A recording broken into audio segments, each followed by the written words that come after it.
Sky, aka y'all already know who it is. Trigger ranking, man. What's happening, everybody? Shit, we end up in here tonight, man. Just chilling. Appreciate everybody for tapping in last night for last night's show. Um, and we're about to get into it. Y'all know the rules. You come in, hit the like button, subscribe. You want to support the channel or follow me on any other platforms. Everything is at the top in my description. So just let me know.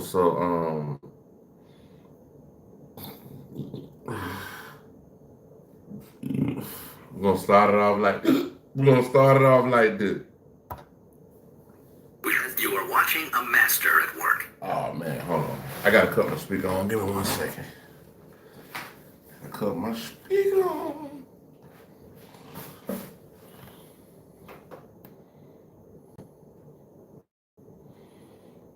Give me 1 second.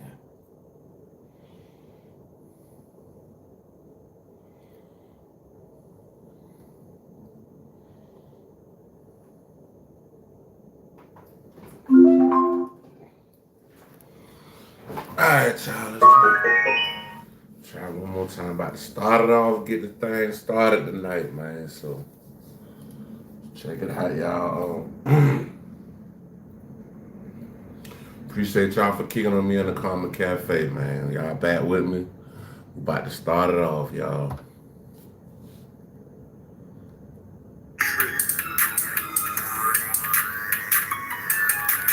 Why is it not hooked up to my what's going on? Target acquired. Indigo Sky. Hold on, y'all. Something ain't right. Do I got two of them open? Target acquired. Indigo Sky. Alright, y'all. We just gonna listen to this until I get my stuff started back up. But hold on. I don't know what's going on with this.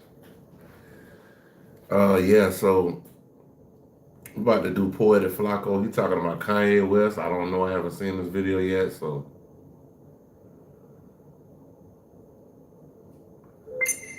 I don't know what's going on, bro. I might have to restart my whole computer, man. I ain't even tripping, though. We'll listen to your boy while we do that. It just got exposed that Kanye West got betrayed by somebody very close to him. Somebody who he trusted with his entire business just snaked him. I'm not surprised, to be honest, because those same people sat by and watched Kanye West crash out. Kanye West literally lost $2 billion in a span of 24 hours because of Twitter rants. And those same people sat idle, sat by, and allowed him to do this to himself. So no, I'm not surprised that one of those people actually turned out to be a snake. If my homies see me about to fumble $2 billion, I don't think my homie would allow me to leave my house. My homie would knock me out unconscious before they allow me to crash out the way Kanye West crashed out. I'll separate Kanye's life into two categories, pre-DEFCON 3 and post-DEFCON 3. Pre-DEFCON 3, Kanye West was married. He had relationships with Jay-Z and other billionaires, had a healthy partnership with Adidas. He was a billionaire. And then post-DEFCON 3, he lost all of that, but then gained relationships with Nick Fuentes and Milo Yiannopoulos. And after I put up the DEFCON tweet, a bunch of people that have been canceled, like Alex Jones, I started getting in contact with other people that were down the inside of the matrix. And Alex Jones, producer, said that Milo wanted to contact me, and here we are. So that's how you guys got in contact?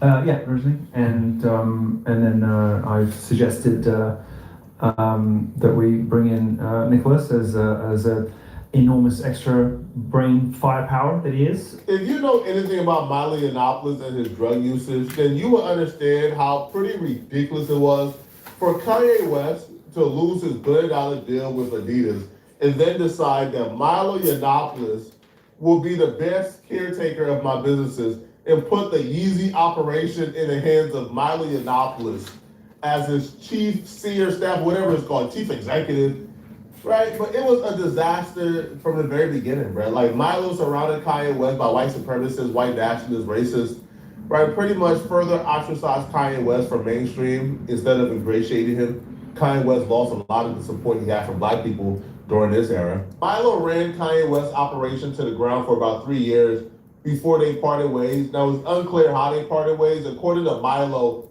he resigned because Milo did indeed put out an entire statement resigning from all duties regarding Kanye West's operations. But then a leaked message between Yes Jules and Kanye is expressing how he fired Milo. With Fire TV, there's no more searching. More time for you time.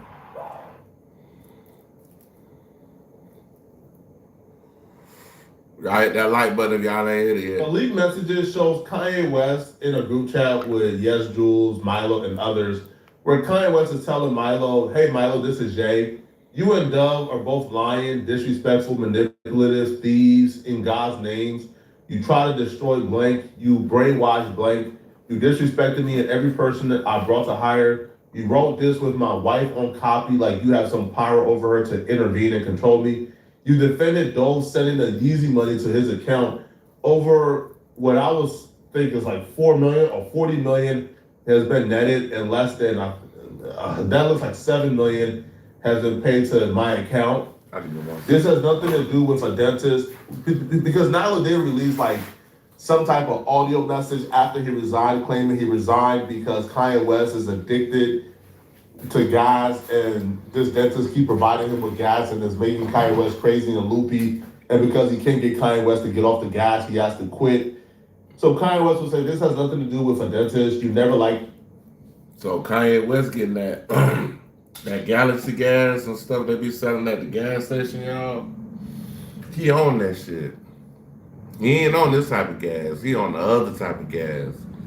That shit where they be sucking the damn straw.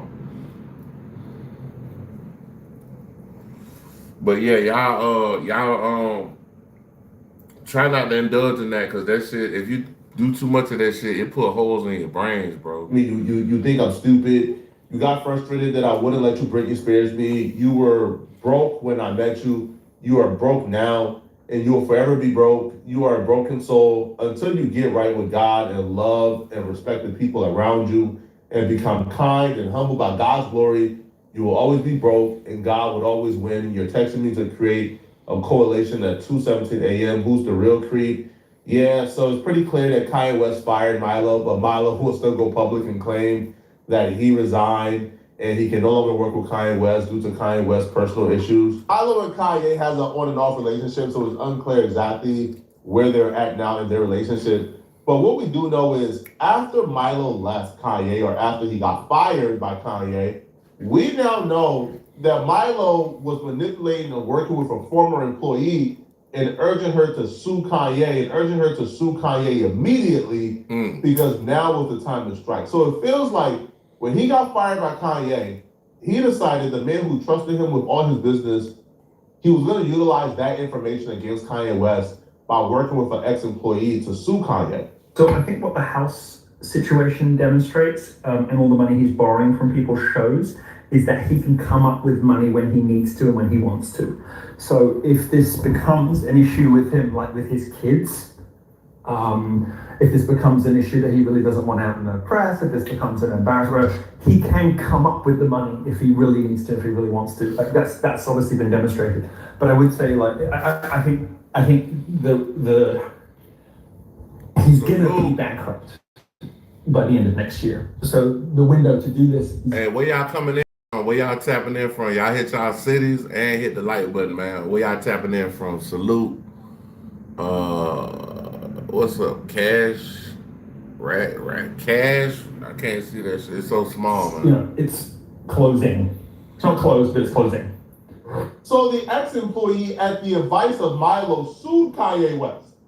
And the only reason why we're getting these... So, okay, yeah, y'all check out Poet Flocka. We about to go to one that probably is a little more upbeat. That was just a little kind of... It was dragging a little bit. You know, the whole Kanye thing. We...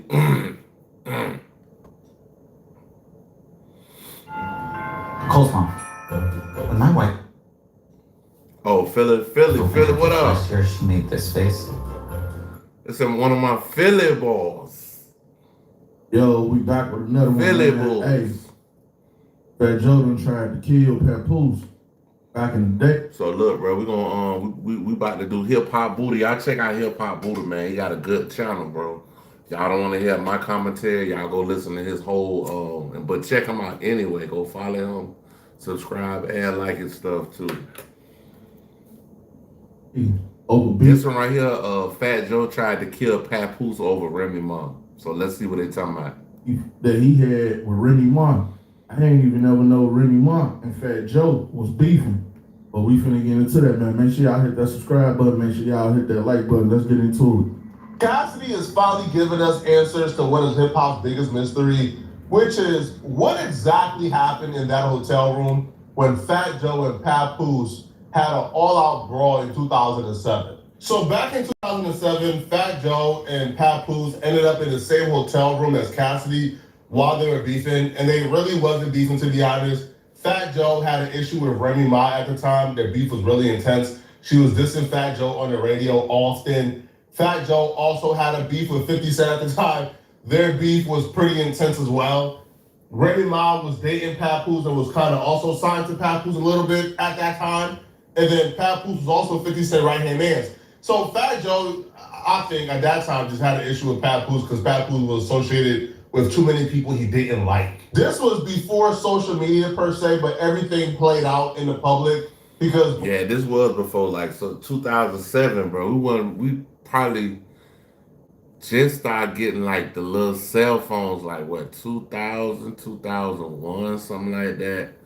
Pretty much 2000, everybody was getting into the cell phone thing. both Fat Joe and Papoose gave descriptive interviews detailing what. That's before they had the touch screens, all of this shit. All that shit was analog. Not analog, but digital. In place that night, but they both have very different stories on exactly what happened. So because their stories are so different, obviously somebody is lying and somebody is telling the truth, but nobody else who was there that night had came forward besides these two for the last. So at the end of the day,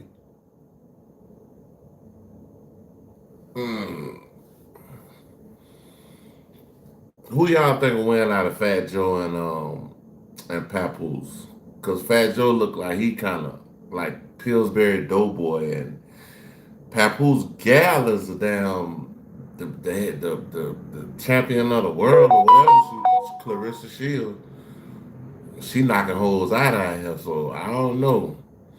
Look like Papoose, I think Papoose probably would have got him though.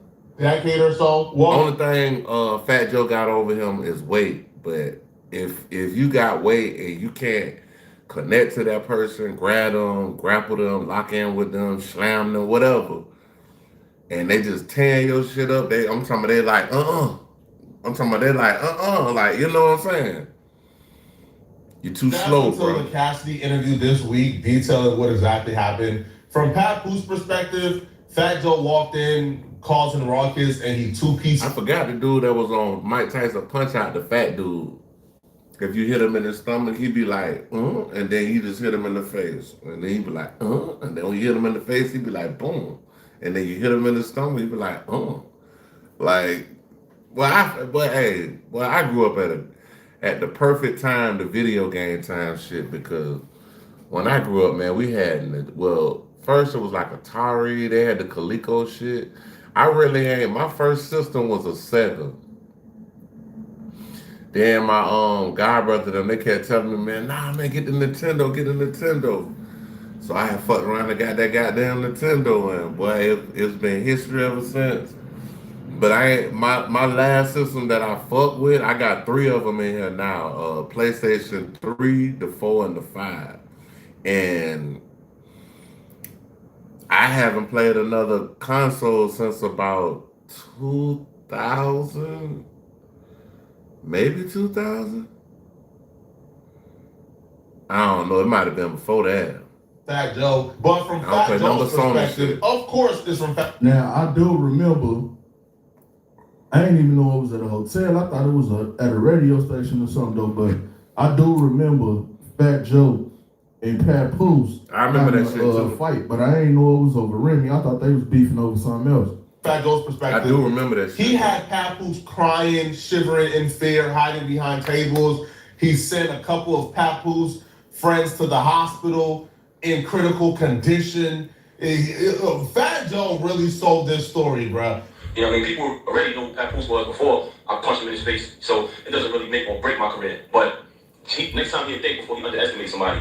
You know what I'm saying? As far as where it stands now, I don't really care. Like, it's up there. I'm not thinking about him. He's not a threat to me. He's not the least bit intimidating. He's not a hot artist. He's trash. You know what I mean? So he's not really in my mind. Lyrically, he's not on my level.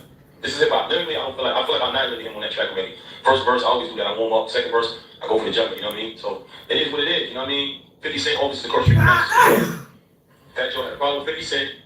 He likes to go around the problem, and for some reason he thought that he could come at me sideways, like I was gonna be some kind of scapegoat. But I still told, like, I'm supposed to. I'm from Brooklyn, New York. We don't back down nobody. I asked him, I gave him the opportunity. Yeah, bro. Brooklyn niggas, bro, Brooklyn niggas is. Man want to fight me one-on-one in front of 9 of his bodyguards, and he refused. He came to me, asked me questions, do I have a problem? I responded, do you want to make it a problem? He asked me the same stupid question. You know what I'm saying? I'm like, do you have a problem with me? Yeah, 2-piece. Yeah, see, this was at the time Remy was locked That up. nigga said, But like Papoose just said, that Joe work that nigga. He had to goddamn shake that nigga ass off right quick. Big fat ass nigga. We got Fat Joe on line. Hello? Jonesy, it's when you know me to be a punk in your life. No, I call you a punk. All right, just Damn. So I just look at it like Fat Joe, like, bro, like his credibility is shot to me. After the whole story about he robbed the whole gym full of people, I think he said it was like 70 people in the gym. He robbed them.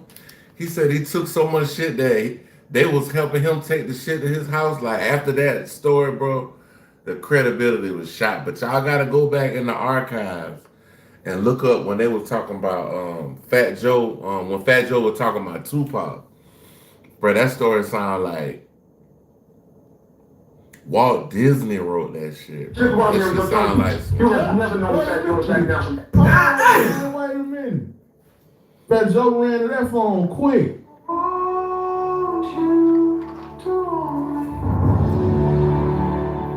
Get ready with me, credit card edition. First, I hit up Experian. They match me with new cards based on my FICO score. Cashback, travel rewards, balance transfer. The app's Joe ran to that phone quick. Have you ever known me to be a punk in your life? Like, hey, finna choke all girl through the phone. Hey. She was like, Anybody in the history of mankind. Fat Bruce is a boy. You know they got hotel rooms empty when you want to go, they got the little kitchen in there? He just overhauled shot himself in the corner. Right? So I go up in there, I said, yo, Fat Bruce, dude, we have a problem, homie. He said, well, you wanted to be a problem? At that point, he caught what we call the beat. Right? His man jumped in the way. His DJ, didn't say his DJ is in the hospital still. His man jumped in the way, got 2-piece bloody man, his whole face is ripped up.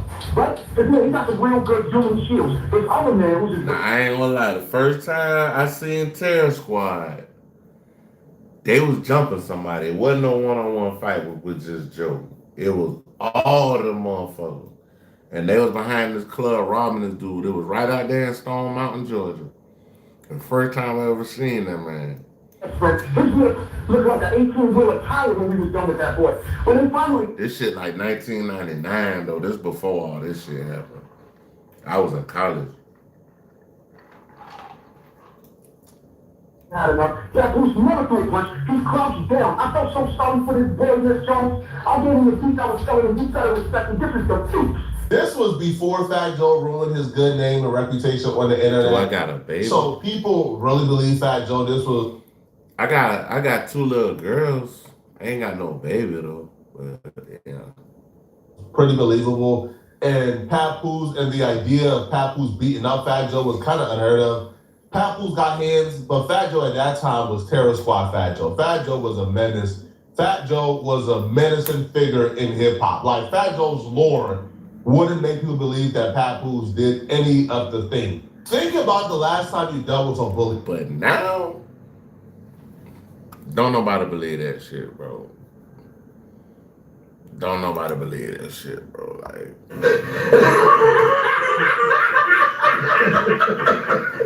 that nigga is all the all the way cap, dog. Stop the cap. Stop the cap right now. Stop the cap. No voice. Favorite topping on pizza. Sometimes when people be coming in asking me questions, I feel like they from do y'all work for a magazine? Do you work for the bazaar? They be asking me some questions that people ask people on magazines and shit but what's my favorite topping on a pizza? Favorite topping on a pizza would have to be pineapples, grilled chicken, white chicken breast, and pineapples, chicken breast, and black olives. That probably would be my best pizza. Who's did any of the thing. Think about the last time you dealt with a bully in school. Like, we're all grown men right now, and we're all adults, and we all got guns, so there's no such thing as a bully now, because, it's an even playing field. But think about the last time you dealt with a bully in grade. Hold on, Flacco, what you mean? Man, we all got guns. Hold on. Oh, shit. Flacco, chill. You know what I'm saying? Man, I ain't got nothing. Flacco.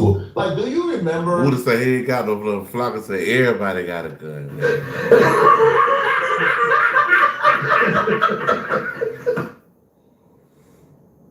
Like, your perception of. Shit, I'm drinking some little bit of brown cognac with some Sprite on the rocks. On the rocks.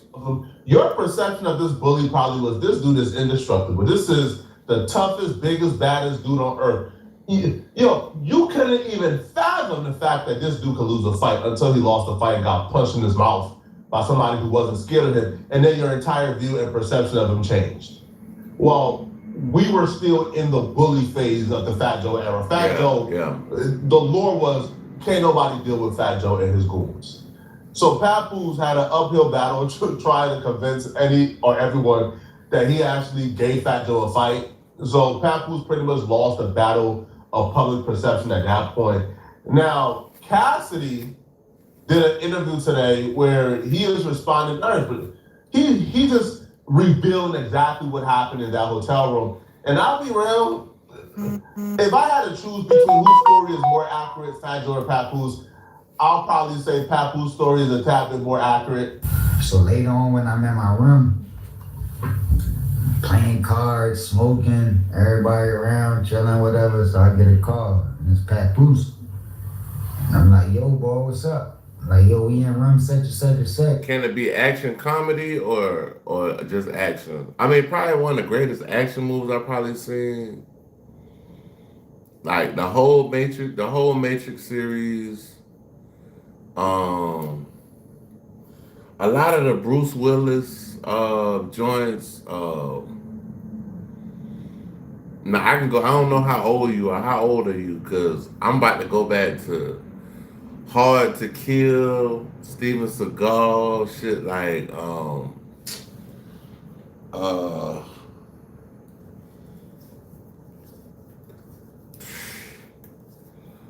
that's about all I can say I really like that, bro. Like, I don't really I like movies and shit, but I gotta have enough time to sit down and actually digest everything.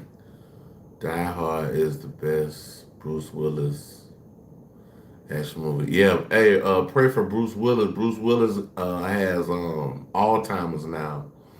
And Bruce Willis is basically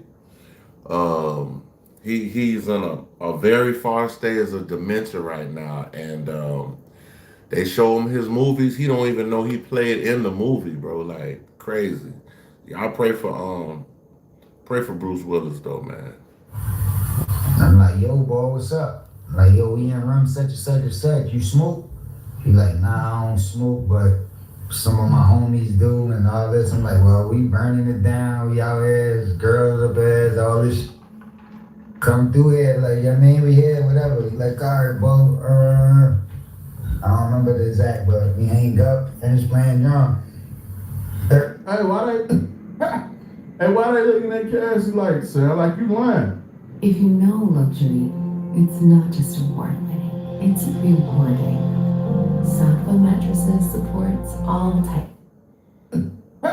Shit, I remember back in the day, bro, like when we was young, bro, like when I was a kid, bro, we was watching the Batman with that da-da-da-da-da-da-da. And look, the what's his name?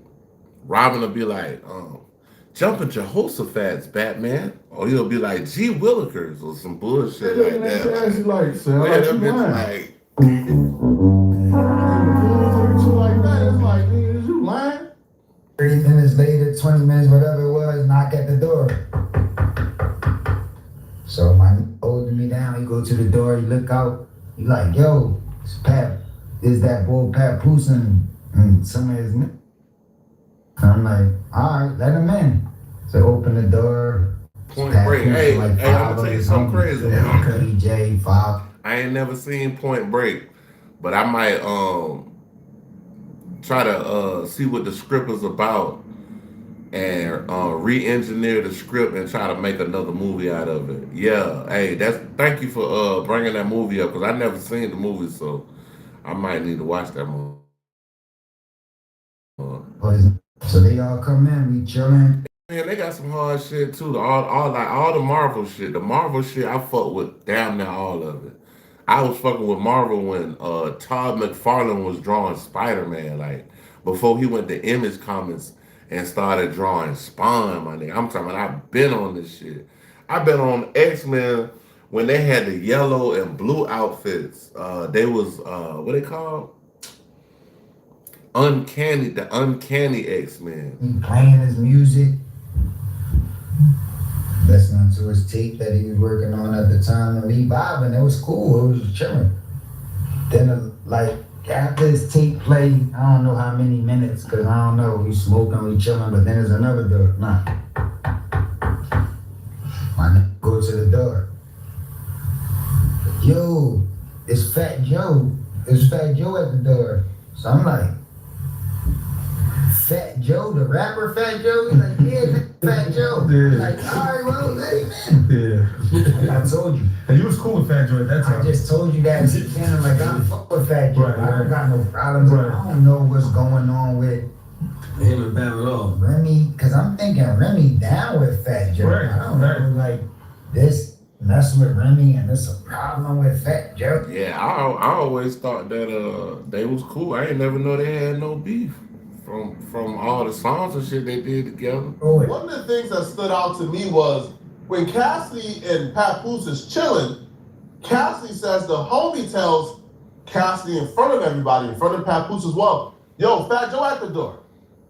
Papoose didn't offer no resistance. Papoose didn't say, nah, don't let him in, nah, chill, don't.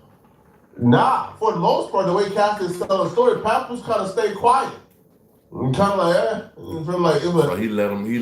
Basically Papoose let him in there, and then after he let him in there, it was after they closed the door, it was lights out. Usually, the person who's the calmest is somebody who knows they probably have leverage in the situation, and that leverage probably comes with either Papoose had more people with him than Fat Joe did, or Papoose knows his hands works and Fat Joe's hand don't work. But either way, Papoose stayed quiet, didn't really offer any objection. Bruh say Fat Joe hand don't work, my nigga. Crazy. Your hands on, you can't get out there. You can't get out there and put a goddamn 1-2 on a nigga like a rope-a-dope, nigga. To let in Fat Joe in, even though he knew that him and Fat Joe had some body issues. blows. And Fat Joe walked in straight wilding like a character out of a movie. And all this shit, I ain't put that shit together like that. Right. Knew that him and Fat Joe had some issues. And Fat Joe walked in straight wilding like a character out of a movie. And all this shit, I ain't put that shit together like that. Right. Like, yo, ain't like he just barged in. Like, yo, this Joe, what you want me to do?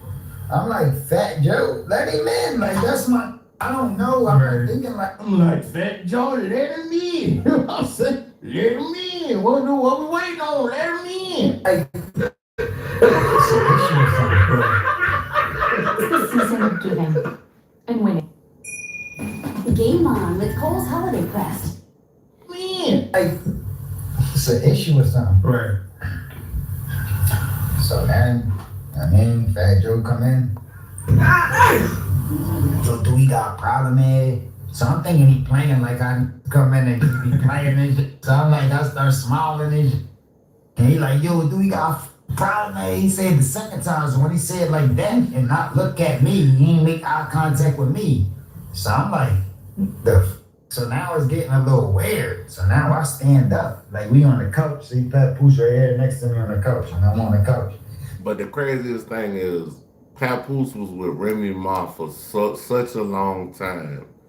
And he held her down when she went to prison, got out, and she still played this man, bro. That's why he got him a winner. He got a champ. I'm like, he had to drop that chicken dinner and get with a winner for real. I stand up like, and then he say it again, but he like coming towards us, but looking at Papoose. Do we got a problem?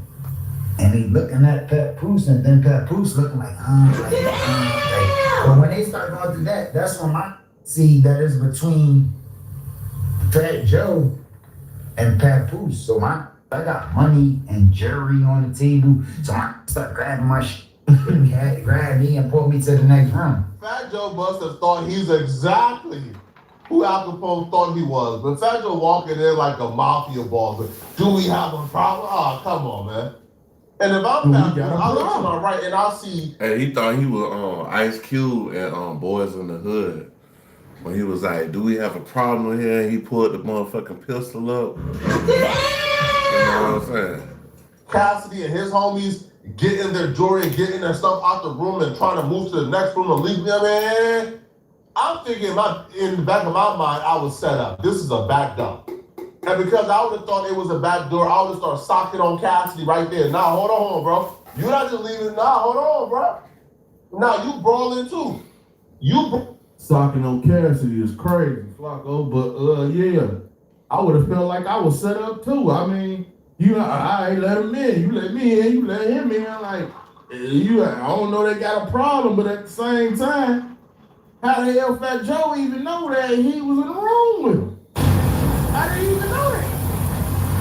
No, man. Brawling too.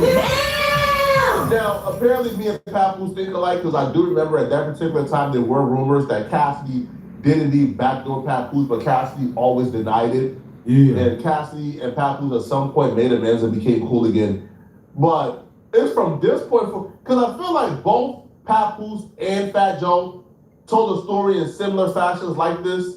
Because even Papoose mentioned Fat Joe came in screaming, do we have a problem? Fat Joe also confirmed this. Now, it's from this point forward of the story that becomes different, depending on who you ask. Now, when we walking out, that's when the fight break out between them. But like I said, Papoose had with him. It wasn't like he was by himself and ran down on him. And all I remember seeing is like Fat Joe and Macho.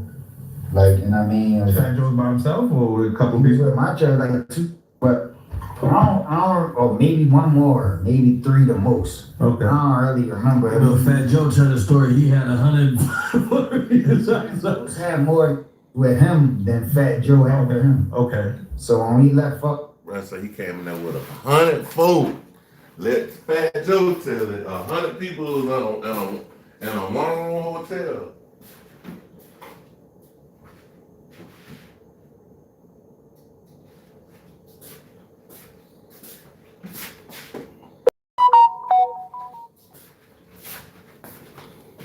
Hey man, let Fat Joe tell the goddamn story. Hey, bro. it was like a big scuffle, the whole shit, and the whole shit went down. Okay. But my issue was the next, like, But you was out of there before the scuffle even happened. I was in the next room because that was my room, and I had the room next door. Oh, okay, yeah, two I don't want to rooms. stand there and let them like. I don't know if they about to shoot. I don't even know when it's over. I don't even know what's going on. It's just first I stand up to make sure. And you ain't bothered to ask Cassidy got up out of there. Yeah, I'm in the room, don't know what's going on. I'm trying to figure out what's going on. I'm in the next room trying to figure out what's going on in the other room because I had 2 rooms. Like, what is you talking about? You know what's going on. You had that other room and I'm feeling safe as hell. Sure, like, what's up with me? Then once the he is not with me, we start grabbing our like, I don't know what the going on. I don't know what's up. Like, you know what I'm saying? But afterwards, came to me. Papoose came in my room the next door and told me what happened, and I went and sent to get Fat Joe back. Okay. Because it was an issue. He was missing some shit. Okay. So I sent Fat Joe to get Fat Joe, and Fat Joe So came. if Fat Joe missing something, that means he must have got knocked out of some shit. He probably got knocked out of his shoes. He probably got knocked out of some jewelry, or it was ugly. Cause if you lose some shit in the fight, that means while y'all was tussling or when nigga hit you, bro, he might have hit you like with a ton of bricks, like a car wreck or something. Fat Joe ain't know that was my room. Okay. He just seen us in there. He thought it could have been his room. He didn't know it was my room and he was violating like that. Okay. But he came back down to talk to me. Yeah, you ain't telling me that. Ain't you let somebody violate your room like that? That's Yeah, crazy. you can't come on my shit like And they was that. talking out in the hall in front of my room in the hall. So they talked after the. So even after the fight, they still was able to Yeah, talk. they talked again. And Papoose wanted this shit. You know what I'm saying? But regardless, bro, I don't even give a fuck about all them small details. It was a misunderstanding. Papoose signed with Rim. Rim was talking crazy about Fat Joe on the radio, and that's how the whole shit went down and all that. We gotta read between the lines. I think both Papoose and Fat Joe had some cap to their story. Papoose claiming Fat Joe had 9 security guards. Cassidy is saying Fat Joe didn't have 9 bodyguards or 9 security guards. That Papoose actually had more dudes than Fat Joe. So Fat Joe had about 3 dudes with him, according to Cassidy. Papoose had about 5. So basically, they're trying to say Fat Joe might have got the beats put on him and his people.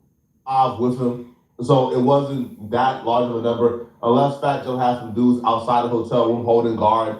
But nonetheless, though, the brawl happens. Now, if the brawl happened exactly how Fat Joe said it happened, I don't see the series of events that took place afterwards happening.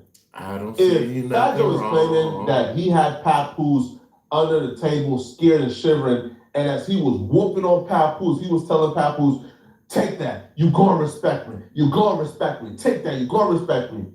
I don't see that being a thing.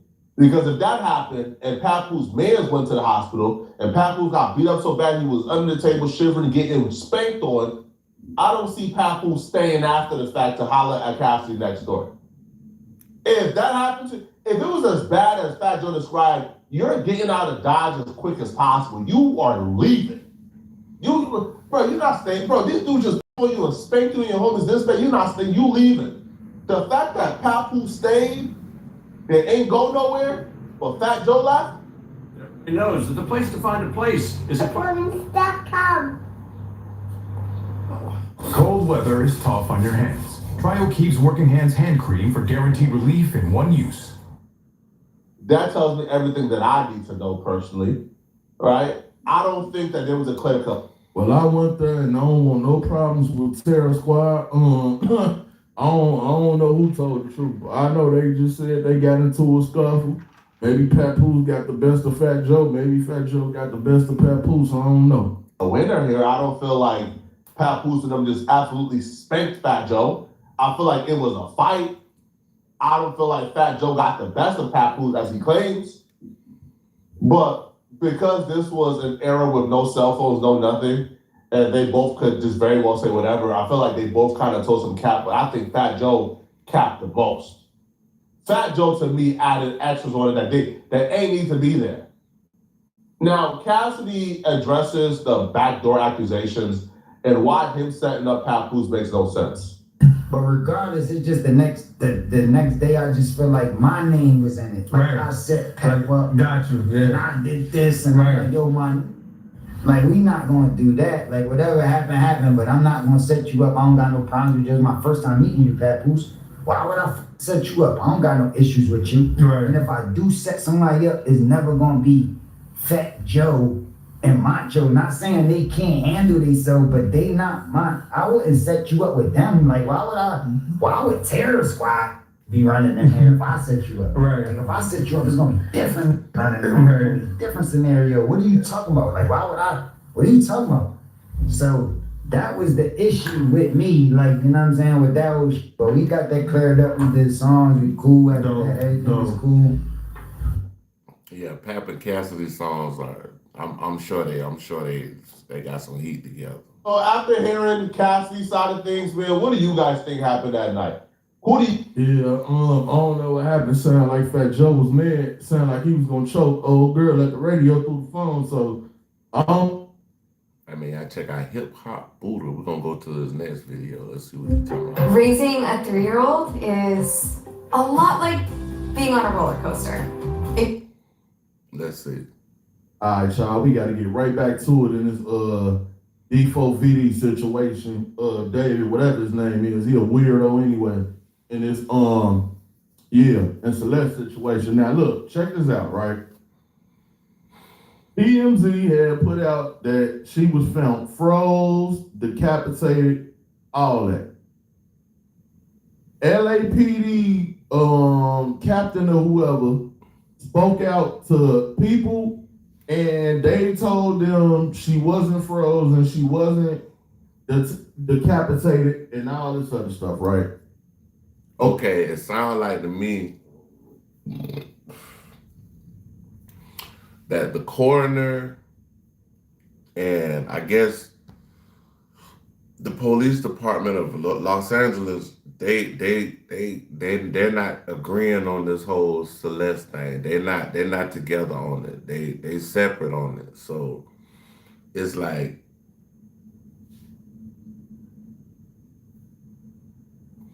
will we ever even get to the truth? Because they're already fighting before they even put out charges on this man. So like, this gonna be an interesting case. Okay, so now what I'm saying is this, because y'all steady in my comments on the other video, TMZ lied, they lied. Okay, look, TMZ came out today. I can't play it because y'all know TMZ will give you a strike real quick. But TMZ came out today and said their sources are valid and the police are liars. You see what I'm saying? So they saying. So if the police lying, God damn, that's crazy, bro. Like, damn, son.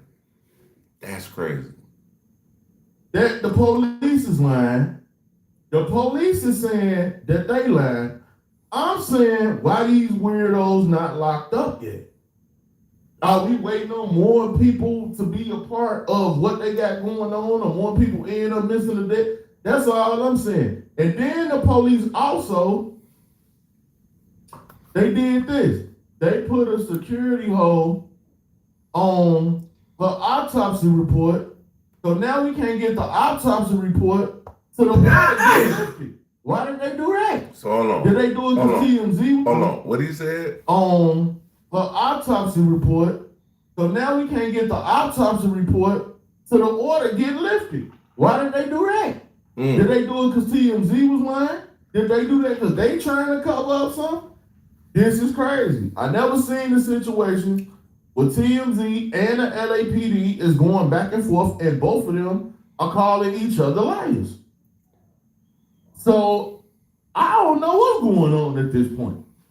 But TMZ said they sources valid and they standing behind what they said. They standing on 10 about everything they said. But that's because the coroner said what he said was the actual report, and I guess they got conflicting reports as far as what the police saying, as far as what the coroner is saying on this young girl. The LAPD captain is that reached out to people. Crazy. He calling what TMZ said, Cap. So I'm finna read this. We gonna get right into this. So it says,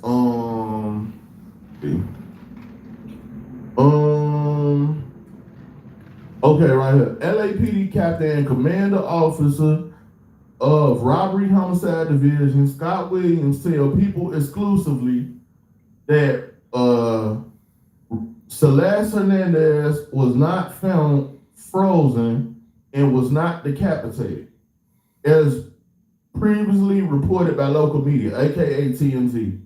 Celeste's body was not frozen, Williams says. She was not decapitated. The whole frozen thing doesn't even make sense. Her body was in the car for weeks. What? Yeah, so like, what kind of did they dry freeze them? Did they? Because I know about dry freezing, bro.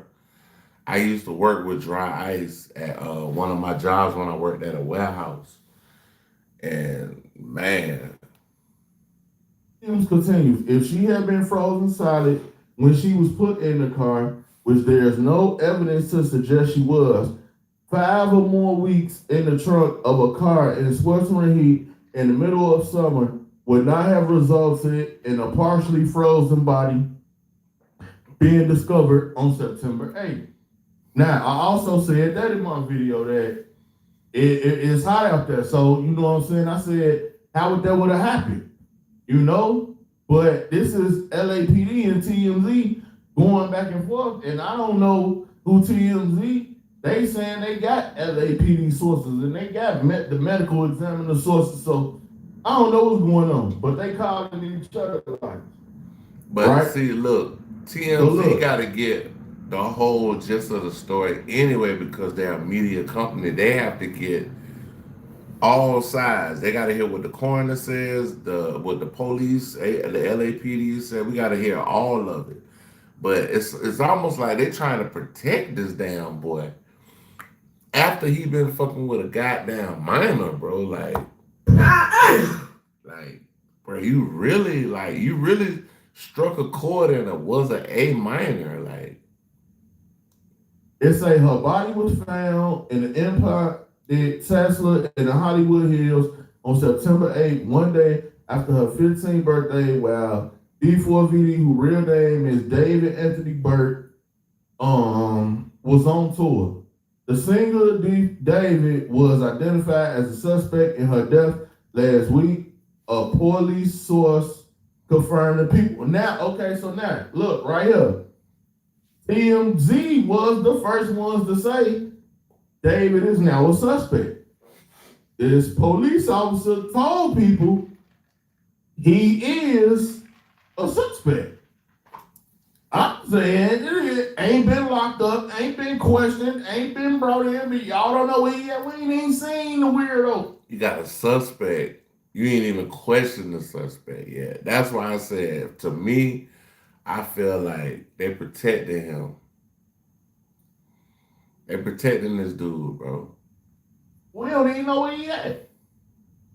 Probably somewhere doing weirdo activities, man. Rest in peace. Bro, they found Texas of me and a 14-year-old girl, bro. I'm going to jail, my nigga. I'm going to jail, bro. Like, I don't give a damn what you say, bro. Like, you're your age, you're of age, and you messing with a girl that's 14, bro. The saddest part about it was when they found her, I think it was a day after her 15th birthday, that's when they found her. Peace to this girl. According to the police source, the singer has allegedly not been cooperative. Now, this is where it get crazy too. Because TMZ at first said he was cooperating. Then they came back and said he wasn't cooperating. See, I don't know what's going on here, man.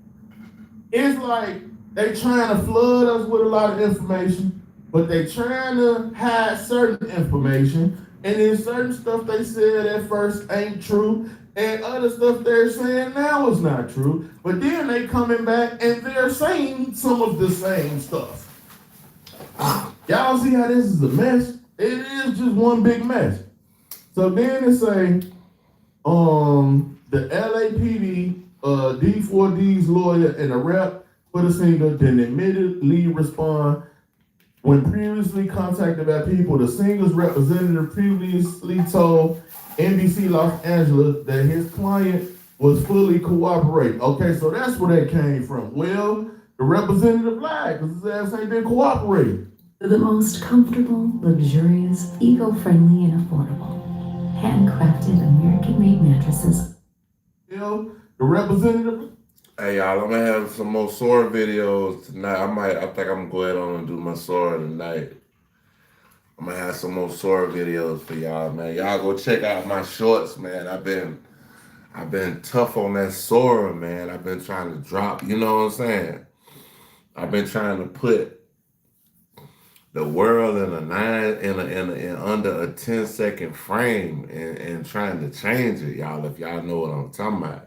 Right, because his ass ain't been cooperating. His ass ain't been cooperating. He ain't cooperated at all. The nigga ain't cooperated nothing. You know what I'm saying? He ain't with none of that. He's somewhere doing a weirdo activity. In September, investigations with the LAPD served a search warrant in connection with Celeste Hernandez's death at a home in Hollywood Hills when the singer was staying. Law enforcement sources previously told people the teen cause and manner of death remain unclear. Yeah, now, it say on Monday, November 24th, the Los Angeles Department of Medical Examiner announced they received the court order initiated by the LAPD to place a security hold on Celeste Hernandez's case. The medical examiner said in a statement to people, no record or details associated with the case, including the cause and manner of death and a medical examiner report, can be released or posted on the website until further notice. But do y'all think they're doing this because y'all know how the internet is now? The internet is doing, they're basically doing better detective work nowadays than the actual detectives. You got people out here that done solve shit. Like, one of the ones that was unsolved really was the Kanika thing. And that popped up recently. But I still think that, the Kanika thing is gonna be a mystery, bro. Like, I really want to know what happened with that.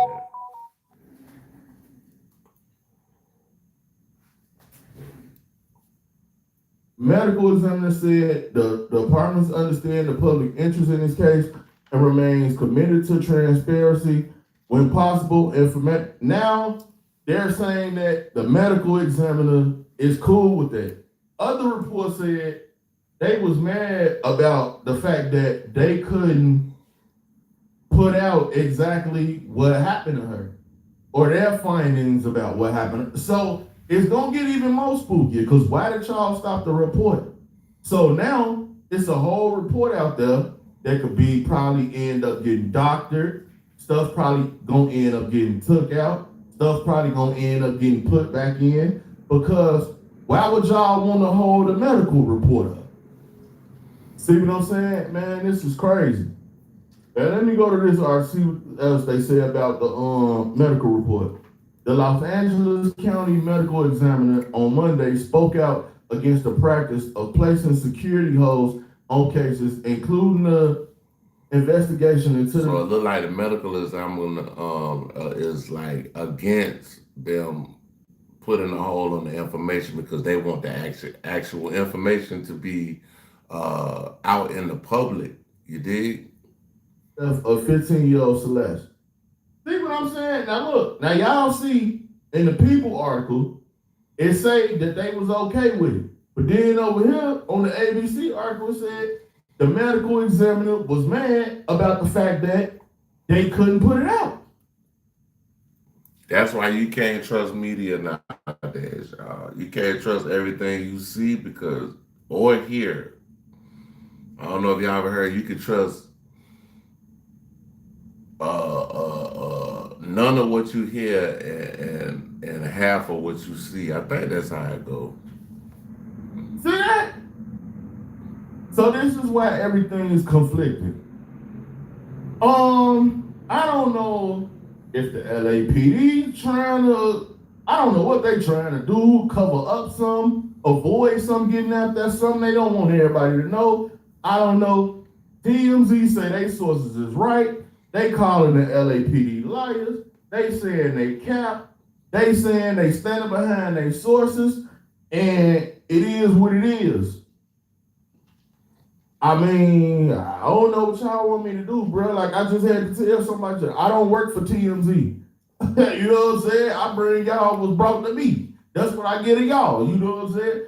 So I don't know what's going on, man. And the detective dude, the PI that was hired by the homeowner, that the Airbnb that the house David was renting, that detective came out and he called Cap on a lot of stuff that TMZ was saying too. So I don't know, man. At this point, y'all don't have to believe who y'all want to believe, man. But just the fact that it was that a like whole button, hit place the on like button, hit the like her button. medical examination report lets me know that something ain't right. And whenever we do get it, I don't think it's gonna be in this original state. That's just what I'm thinking. I don't think And it's crazy because hip hop Buddha don't think this gonna be in the original state. And I've already stated earlier in this reaction that, you know, I feel like something is being hidden. I don't know why. I don't know who this David dude is. I don't know who he got connections to. But we need to look up like where this man come from, bro. Like you just popped up out of nowhere and became a damn star, bro. And now we got dead bodies in your vehicles. I think it's gonna be doctored. And No, not even just a dead body, a dead minor, 14, bro. I think it's still a lot of stuff we ain't gonna know. And I think it's still a lot of stuff we ain't gonna be able to find out. But y'all know who know, man. Them people on Reddit, because they been close. And a lot of stuff. I gotta download Reddit, cause man, they be having some shit on there, bro. But I usually just like to listen to it on the video and let them just break all the Reddits down. But they said is what they saying. You'll be on that shit so forever. if you just want to keep up, go look at Reddit. That shit probably worse than Instagram, Facebook, TikTok. Not worse, but I'm just saying, like, as far as like addictiveness. You know, they got stuff out here like, what else? Discord and all this other stuff, but hey, it is what it is, man. Well, stay tuned to me, man. We on top of the case, but we gonna bring y'all. Hey, man, y'all kicking it with me in the Karma Cafe, and we was reacting to Hip Hop Buddha. Y'all go check this man's channel out. He got some of the fives breakdowns on the internet. That's why I gotta react to the best, because I'm trying to be the best. We about to go to Trapmore Ross, the deadly gang war behind Stockton. I don't know what this is about. It's 11 minutes though. Bamboo HR is your complete HR, payroll, and benefits platform where everything works together in one place. Trapmore gang, we've got some really sad news coming out of Stockton, California, man. There's been a mass shooting. 4 people have lost their lives. Yeah. Okay, so boom, this is what we need to talk about. They said, like, because they was telling me about it. I think one of my best friend was just telling me about this in Stockton, California. They just had a mass shooting today, and they saying this some gang war type shit. And people have been hurt. There's talk of maybe 19 people being hit in this. Y'all check out Trapmore Ross. His name, we know him from Trap Lord Ross. We've been rocking with him for a minute, but it's Trapmore Ross. That's the channel. That's how you find him. All of it is together.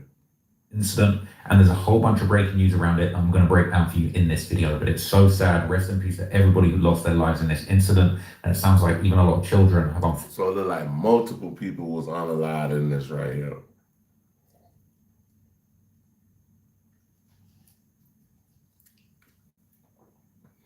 I seen somewhere they had a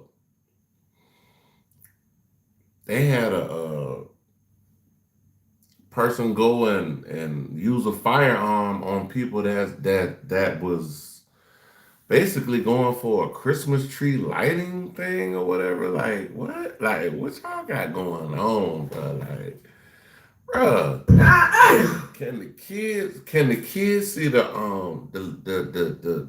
tree being lit without niggas getting killed out here, bro? Fortunately passed away as a result of this tragic incident that looks pretty clearly, obviously, to be gang related, unfortunately. And Gang related, bro. Just, you know what I mean? It's just, there's absolutely no way of making sense of this situation. I mean, it's just out of control. This ain't no sliding on your op situation. This is a kids' party that got shot up. Apparently there was gang members there and they were the targets, and a whole bunch of kids have ended up getting hit. It's absolutely out of line, man. But let's take a look at some of this news and I'll break down some of the information that's currently circulating about this on Reddit. We're going to continue our team coverage of this breaking news with ABC 10's Roxanne Elias. We are learning the governor's Office of Emergency Services is monitoring this evolving situation and coordinating with local law enforcement. So here's a recap of what we know at this hour. The San Joaquin County Sheriff's Office is saying this happened shortly before 6 p.m. Their dispatch center got reports of a shooting that... That's right before I got off of goddamn work. Okay, that video 2 hours. Yeah, that's right before I got off of work. I just got off of work at what, 7 o'clock. But I gotta figure out what part of the country this in because you know, we on a 3-hour time difference. Heard at the 1900 block of Lucille Avenue. This is in Stockton. They can confirm 14 people were struck by gunfire and 4 victims have since been confirmed deceased. Damn, 14 people, 4 unalive. Wow. That's sad, man. That's some shit I don't want to hear today, bro.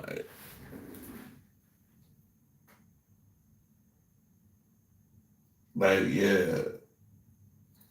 That's terrible, bro. On a Sunday, they probably, I don't know where they was at, but I guess we'll figure out in this video, but 14 people shot, 4 already unalive. We don't know how many others might succumb to their, the damage that's done by, you know, their injuries.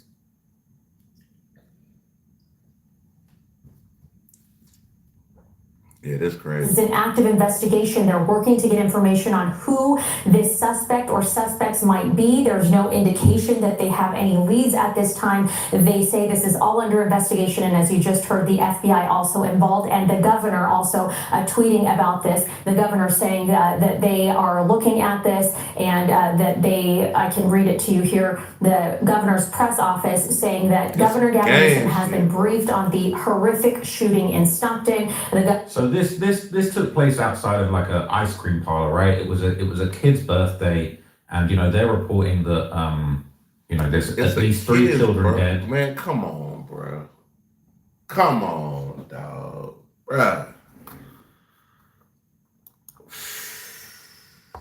Come on now, dog. Come on, man. Man, I'm gonna run that back, bro, so y'all can hear what this man just said. On the horrific shooting in Stockton. So this took place outside of like an ice cream parlor, right? It was a kid's birthday. An ice cream parlor, bro. Are you fucking serious? Are you fucking serious? What them females saying? I know you fucking lying. I know you fucking lying, bro. What the man? Come on, bro. This too much right here, man. Like we need, like, bro, folk, y'all need to chill out, bro. Y'all need to chill out. Y'all need to relax, man. Y'all need to chill out, bro. This ain't it. You killing you taking kids out?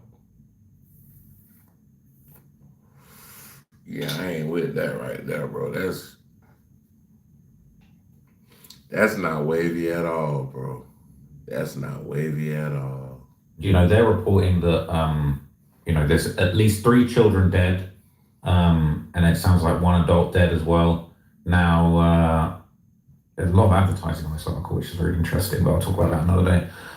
It was a child's birthday party at Stockton Banquet Hall, man. Like, that's just not where this should be going down. The deceased victims are aged 8, 9, and 14 years old, along with a 21-year-old adult. This one says 15 people were shot in the attack. Obviously, we were just hearing on the news it was 14 people. It's just so sad. It is just like, it's just unbelievable. So obviously you've got the main. Yeah, that's horrible, dog. Like, bruh, what the? Yeah, I hate to hear news like this, y'all. Like, this ain't nothing, you know what I'm saying? We could talk about gang shit all day long and all that other shit, but it don't matter when this is senseless violence, man. Senseless violence. We talk about it, but it's just like,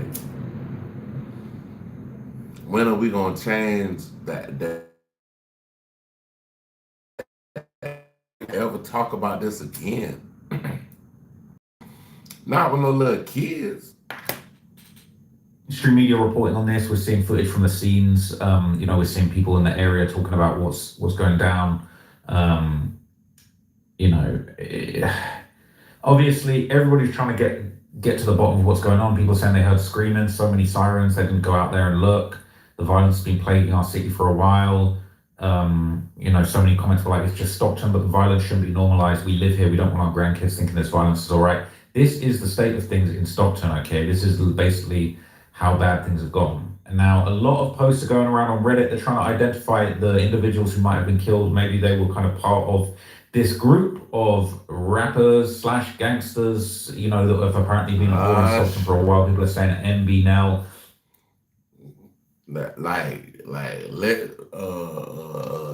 We just reacted now, but like this drill rap shit, bro. Like, and Dougie Threes from Stockton may well be amongst those killed. Everybody's trying to work it out.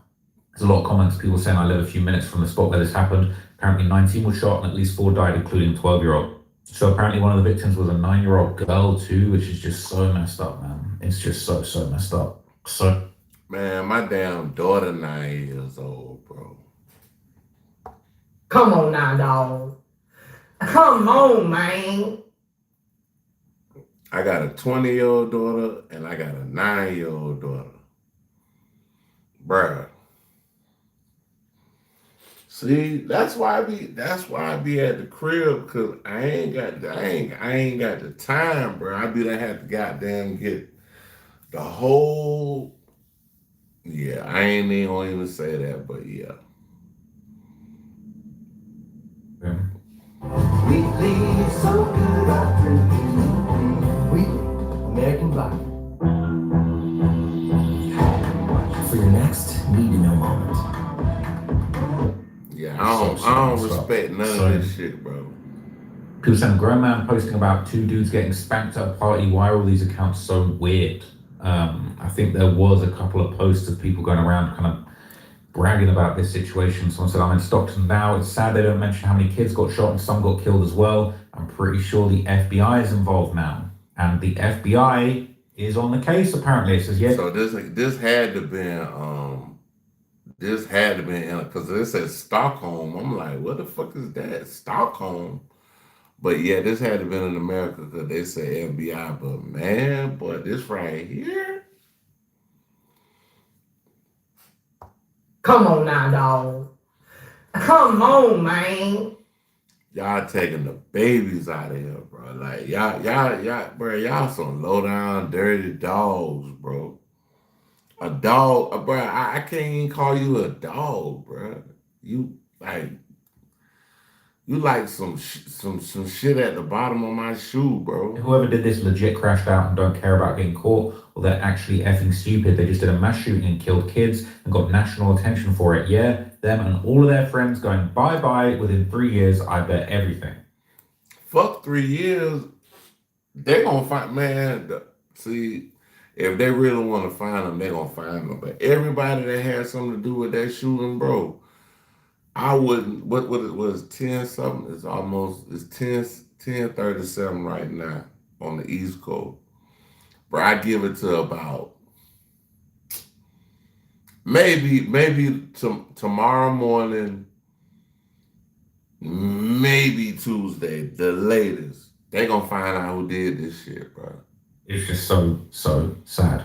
This is that account be itching to post deceased people. They literally made a story asking who got footage of XYZ, just so fanned out. Bro, that shit So ain't just while even. having Why would nerves will be you want parasocial to to see some little kids get unalived like that? Bro, some of these folks is I don't know, they kind of sick on the internet, bro. Y'all like David. Y'all in the David camp. And life like that account that posted this West Coast gang wars saying they got spanked at a party. I'm not even going to mention the kids though. Lame. You can post news and not make it overly disrespectful. You spank. You didn't. You unalive one adult. You shot 14 people, but you unalive one adult. The rest of the 3 kids that they was children, bro. What? You know, that is disrespectful the way they've posted that. So I've got multiple confirms that MB Nell from Musty Brawls and Flyboy Doggy got spanked at a party. Allegedly, it was the party of Gano from Musty Brawls' daughter. That's just so sad, man. So apparently a member of this gang called the Flyboys did pass away. This is going around. This is from San Joaquin Top Hats, which obviously the whole thing's just so morbid to even be following it like this. But it says apparently one Flyboy member has been pronounced deceased, and it wasn't Billy or Nell. Now you've got people in the comments just reiterating everything that we've already seen. It says whoever did this shooting is done for. The story's going to make national news. Really shot up a kid's party at an ice cream place. So yeah, I can guarantee the feds already picked this case up. Man, that shit like that's some New Jack City shit.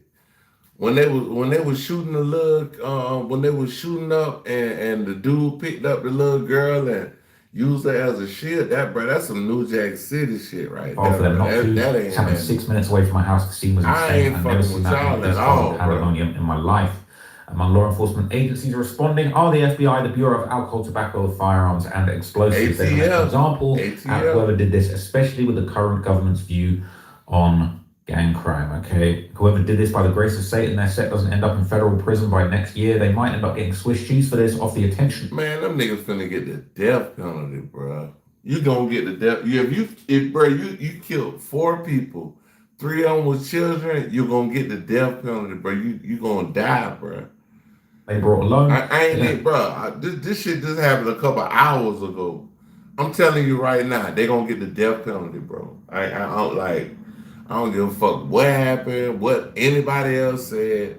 If they don't give them the death penalty, hey, we need to uprise in this month. F around and get deported till we hang immigrants here. Africa, with the administration we got in office. Hey, whoever's responsible for this, bro, I don't care. Like, do whatever you want with them, man. Do whatever you want with them. Send them wherever you got to send them, man.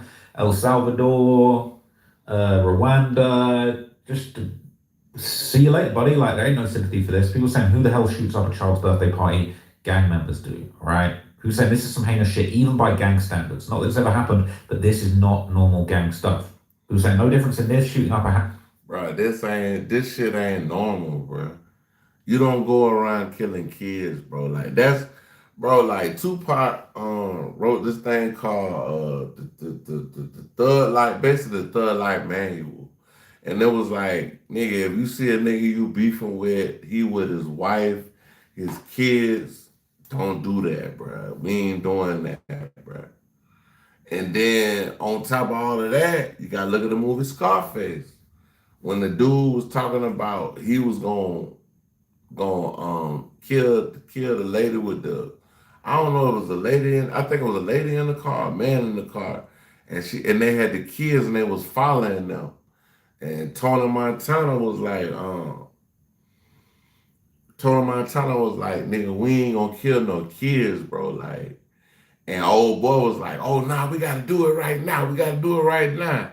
And Tony Montana took him up out of here. on funeral or park in broad daylight, on some getting real anywhere shit. that's busy with civilians. People say, not even no police shit, but I really hope they get their ass caught. Shooting up a kid's party, bro, like what beef is that serious? This ain't even gangbanging, this is just evil. What the F? Sick, demonic people out here. Whoever is smoking innocent kids like that deserves the needle, and with this administration, they very well may get it.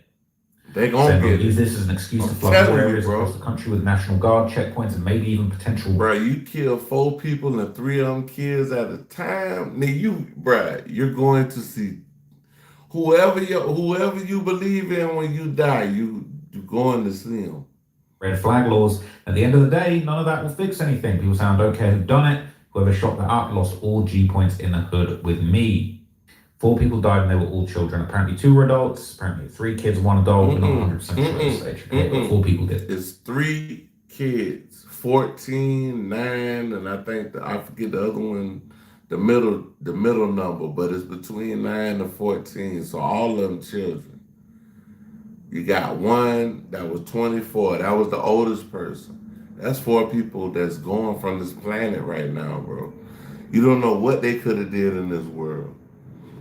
How they could have changed the world in a better way.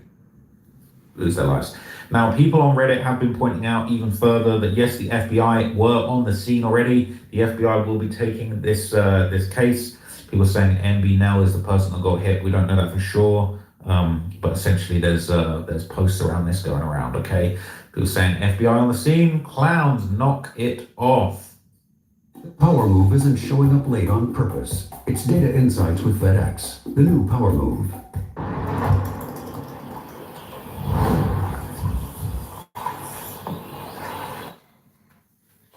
I mean, people are disliking that, but look, FBI, they're going to cook everybody involved in this. Now, somebody on Reddit was explaining North Cali See, you got, so they said something about North Cali what? politics in the streets, in North the Cali aftermath North of this. Cali. So There I were a guess lot of it's comments again. California. I guess this California. Stockholm, California. Okay. Yeah. Okay. So this in Cali. A lot of backstories. Someone said there's an LA dude. Can somebody explain Stockton or up North Cali politics? So this happened when, if it happened, I guess it would have been like 3 o'clock Cali time, but it would have been 6 over here. So I probably would have been chilling while this was going on. Are these clips or gangs getting into it? I've seen some stuff that said Musty Boys is that crew. Seems like Stockton politics are its own world. The story just made national news, and the names of these gangs and clips keep on popping up. LA gangs been the same name since the 70s and 80s. Seems like dudes are just making stuff up there in Northern Cali though. People saying nah, MB stands for the Muddy Boys Crips, but that blogger got beef with them, so he calls them the Musty Broads and adds gay in their members' names. Damn, I didn't know that. When I was reading Musty Broads, I was thinking, okay, that's their name. There must be some history behind that. But apparently that blogger got beef with them, and he's disrespecting the guys this happened to. Now that's out of line too. I'm not going to lie, that's so out of line. People saying Sacramento and Stockton got similar politics in the sense they're a hybrid of Bay Area hood and clique politics and LA gang politics. Stockton has Man, y'all better stop all these politics. Man, y'all better sit y'all ass down somewhere, bro. For somebody to stick a goddamn needle in your arm and kill you around here, bro. For real, bro. Talking about all that gang shit, bro. Y'all out here killing. Man, bro. This ain't. Come on now, dog. This can't be life. Come on, man. This can't be life. Can't some be bloods, life. but that's more in jail because on the streets they will be more on the hood stuff, and each hood functions differently. Some are down there all Asian and all black. Some are more mixed. A lot of them share their hoods with Norteños who have their own politics. To keep it real, it's very confusing and messy as F. You also got ones that are tied into Oakland politics, and that goes for both Stockton and Sacramento. It says Sacramento and Stockton are also the 2 cities in California where Asian or black on black or Asian gang violence is normalized, and those 2 races heavily mingle with each other. A lot of gangs out there have a lot of both races or a flat out Asian and black. It says up north cliques and hoods were being made up to the late 2000s. MB stands for Muddy Boys. They're Asian Crips. They're new generation true Pinoy Crips that started in the early 90s. A lot of hoods been around since the 70s and 90s, but a lot haven't as well, like EBK J-Bo's hoods, Nightingale started in the early 80s. Most Blood and Crip hoods started in the 90s or earlier. Lots of clips that started post-90s, though, included a lot of tag bangers. Then you got Nortes, who kill each other a lot. Your last line cracks me up because at one point these hoods was some shit that they made up. then they got history over time. There were tagger cliques in Stockton called H20, hard to obtain. Now they're a Norte hood, and they started in the mid-2000s. People saying, dudes say LA politics doesn't make sense until you try explaining up north. Just Sacramento and Stockton is confusing enough. Don't get me started on the rest of the North or the Bay Area specifically. Some people are saying... That's what I'm saying. Like, we know more about LA culture than we know about these little cities that, like, we ain't really, like, we heard of the Bay and all of that, but all of that other little Stockholm... It's not that complicated. It's honestly just Crips and Bloods going at it. People saying, okay, so it's basically cliques and crews within some of these hoods who are originally Bloods, Crips, or Nortes. People saying that's pretty much it in simpler terms. People saying, think more like Oakland. Neighborhoods adopt varying letters and names. People are downvoting that. People saying MB got hella beef from Conway to EBK, Louis Park, Verde Park. It could be any of those hoods that did it. Now, a lot of people are saying that these gangs, they're possibly going to all be dead by tomorrow, or at least locked up. EBK, Louis Park Bloods, and they said they're going to be unalive by tomorrow or be locked up. This going to be crazy right here, bro. Yeah, the Stockholm thing, yeah, this going to be a big one. But I think, I know they're gonna catch all these folks got something to do with this shit, bro. Flyboys will be dead gangs by tomorrow. The RICO is on the way. Anybody spraying up kids' birthday parties deserves the hell that's going to rain down on them. People saying, source poetic Flacco. Shout out Flacco, man. People saying, good, protect the kids. This is one of those times where it's like, it's actually quite surprising, but it's like a lot of people that are in these gang subreddits, like they're keeping it real and saying, bro, fuck that. Like, we do not condone this. It's not cool. People saying, I hope they crack down on the violence and crime. It's been unbearable. I see the good in Stockton. There's so much untapped potential. But you know, sometimes it's sort of like 9/11. It's like the destroy and rebuild, but it's like you got to look at a case like this, and you got to be like, we got to change everything. We can't do this no more. Like, we already done lost enough queens and kings in this game of this gangsterism shit. Now we're losing our princesses and our princesses. Like, come on, bro. Like, we can't do that, dog. Like, we gotta stop this shit, bro. And I'm on that. This city could be one of the greats if things were on the right path. These children deserve better. People saying, good. MS think they're tough. All they do is shoot up houses and parties and cars, always hitting innocent civilians. Nobody walking down their actual target. It's pussy stuff. I mean, the Stockton boys have multiple viral walkdowns. This was probably someone trying to show out for EBK because they are currently eating. Saying as somebody being arrested. This doesn't seem related. That's not related. Just a sad situation, man. Now, there were videos going around of the cops locking off different hoods in the area. They're saying the cops were locking off Louis Park. This is Bounce Back Meek's hood right after the shooting. They're saying it could be possibly related. And they're saying they towed away an SUV that had bullet holes in it. So clearly the cops are on it, all right? And apparently there's already been an arrest. It's unclear exactly how connected it is, whether it's the exact people that did it. But this is breaking news. It says 4 people arrested on conspiracy and weapons charges shortly after the mass shooting in Stockton. It says police really be knowing exactly what's going on. So it looked like they allegedly, it looked like they already got these people going on. They know where to go if they really want you. People saying it's not that hard in Stockton, it's small, and all these guys write songs telling on themselves. They're saying the whole gang is going to get hammed because of this. They could have just waited for whoever they were looking for to leave and caught them later, but instead these dumbasses choose to shoot up a kid's party. People saying, well, that's beef though. Well, now they're cooked over some BS. Bunch of steaks up in this bitch. Everybody's cooked for sure. And then this is a post that somebody made. This is the street where the shootings took place. It was all still locked down. Nobody can go down there. People saying Bounce Back Meek posted a bottle of Henny on his story, dissing right after it happened and deleted it. People saying Pyru Brisk posted DMs between him and Dougie Threes and MB Nell. He also said something, we from Devil's Island, we don't believe in the Lord. So these people basically doing all it, like, so if they really doing these texts and shit like that we listening to right now, bro, you done told on yourself. These guys are really some Satan worshipping gangbangers. It's crazy. It says they confirm one of the victims of Norte, whoever did it, going to be at war with everyone now, bro. They're saying whatever hood did this is going to go extinct between the local PD and the feds and the governor's office. Forget about it. You're going to see conspiracy charges on dudes that just claimed this gang, as they should be. 3 kids are gone. He was saying it's so funny. This is a gangbanging sub. Most of the dead people talked about in this sub are children, but this one is too far. Homie over here clutching his pearls like, oh my God, the children, ignoring all the other dead children. Keep that same energy every time a kid is killed instead of this performative outrage. Because saying, bruh, it was an... Man, everybody keep talking about these kids, bro. Y'all got to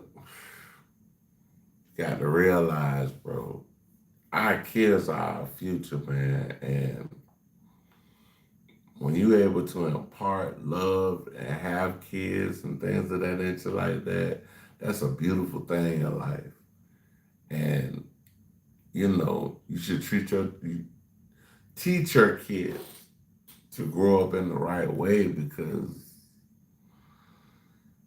this gang shit, bro, this ain't nothing we even need to be involved with, bro. 8-year-old and a 9-year-old among the victims. That's not the same shit as these 15-year-olds that get shot. We're saying, why not? Why are some children's lives more valuable than the other children's lives? Kind of makes sense. I get what they're saying. People saying RIP to whatever hood they're from. People saying that's quick. Just goes to show all of these murders and shootings can be solved. They only solve them, though, when there's political pressure like this. FBG ducked in the rich shopping area, Lil Platt. So it's looking like they've actually caught the people already. And it's only been a couple of hours. It's only been a couple of hours. Like, yeah, you caught. You did. Like, what? You did. You did. Lil Pab in another high-end shopping district. Cops should be clearing around 99% of murders in 2025. If it doesn't make national news, cops will just be like, I don't care. People saying those could be people who were shooting back or just caught on camera with guns and not the sliders, but more arrests to come for sure. Apparently Louis Park is into it with MB Fly, but people say they don't know what it's all about. Apparently Louis Park is bounce back Meek and Javon 2900's hood. They've been messing with MB Nell's hood and Stupid Young for a minute. Now, there was an interesting post on the situation going around on X. So this is quite an interesting post that I thought was actually worth reading. This says, there was a mass shooting in Stockton, California last night where 14 people were shot, 4 of whom died. A bunch of us salty cops were discussing it in a group text last night. We all immediately assumed the exact same thing, gang shooting. This morning, reading the propaganda, news reports about the shooting, our assumptions were confirmed. The victims included both children and adults, said Heather Brent, a spokesperson for the San Joaquin County Sheriff's Office. Early indications suggest this may have been a targeted incident, Brent said during a news conference at the scene. Targeted incident, that is politically correct speak for gang shooting. Meanwhile, gun violence is being blamed, and all the politicians who have allowed this to happen are pretending like it was the guns and not the laws they passed that are to blame. Laws making it illegal to maintain gang databases. Laws that reclassified violent crimes as non-violent crimes. Laws that require cashless bail. Laws that reduce sentences for violent criminals. Laws that have created the current catch and release system. All of those laws were crafted and passed by the same people decrying gun violence right now in the state with the longest standing and strictest set of gun laws in the nation. Totally unsurprising to anyone with a sliver of a functioning brain is the fact that criminals are not hindered by the gun laws that make it extremely difficult for law-abiding people to get a gun. Pro tip, it's not the gun laws that are lacking, it's the will to enforce laws against violent criminals that need reinforcing. Gun laws are the solution offered by politicians to appease the simple-minded. This type of violent attack will continue until society decides to address the actual problem, just like we did back in the 1990s, okay? It's an interesting, very interesting post. I do hate X, I'm not gonna lie, I do actually hate X. But, you know, I think there is actually some good points to be made just as far as like, look, I'm not a massive gun nut. I've touched guns a couple times in my life, but like clearly this is a gang problem. And everybody knows that I report on gangs, but at the end of the day, bro, like, we're gonna have to sort this out. Now, there was a video that was dropped by Stay Safe World, essentially claiming to explain the entire beef between MB Nell and Dougie Threes getting hit up in this Stockton party. So I wanted to just check this video out and react to it with you guys and just see if there's any interesting backstory here, because I don't know a whole lot see what they're talking about this beef. And now that we've got all the context, it'd be worth us kind of working this out and learn about this. So let's check this out and shout out to Stay Safe World. In order to understand how things got this crazy, where some creative player crash outs had to pull up and air out a whole party for a kid, you gotta understand how unhinged two of the main gangs in the area are between EBK and Fly Boys, aka Mud Boys. The Northern California drill scene is where serial killers go to make music. Imagine getting killed by a nigga and your diss track only gets 100K views. This is real life. The Stockton, California rap scene is the closest thing to giving Ted Bundy, Charles Manson, or Richard Ramirez a mic, and some of the hardest West Coast beats that have ever been made. This city is not even top 10 in state population, but it's been #1 for the whole state in murder since 2010. While there's little hope in the armpit of California, somehow, someway, in the midst of the violence, have released new images of suspects from a homicide investigation accused of murder, the death, and the destruction. Fans became captivated with one group that made waves all throughout the state, EBK, a clique of Nightingale Bloods from Southeast Stockton that is home to legends in the California drill scene like Young Slobey, EBK Young Jock, and the face of California rap right now, EBK J-Bo. J-Bo was supposed to have a breakout year, being featured on NBA YoungBoy's tour and becoming the first XSL freshman to record his cypher in jail. It was supposed to be a movie. However, the streets would catch up and ruin his motion altogether. This group literally took his name to heart and is allegedly responsible for putting belt to ass against the whole city. And it's come. If you know luxury, it's not just a warm wedding, it's rewarding. Southville mattresses. J-Bo, man, people are obsessed with J-Bo in California, I swear. Like, all people want to talk to me about is J-Bo. And I rock with J-Bo, I like his music, I did a video on him on this channel quite a while ago, but like, bruh, like, people are obsessed with this guy, and it sounds like he was just having some motion and then kind of threw it all away. It's very, very unfortunate, man, and I think he's facing, what is it, murder for hire charges right now?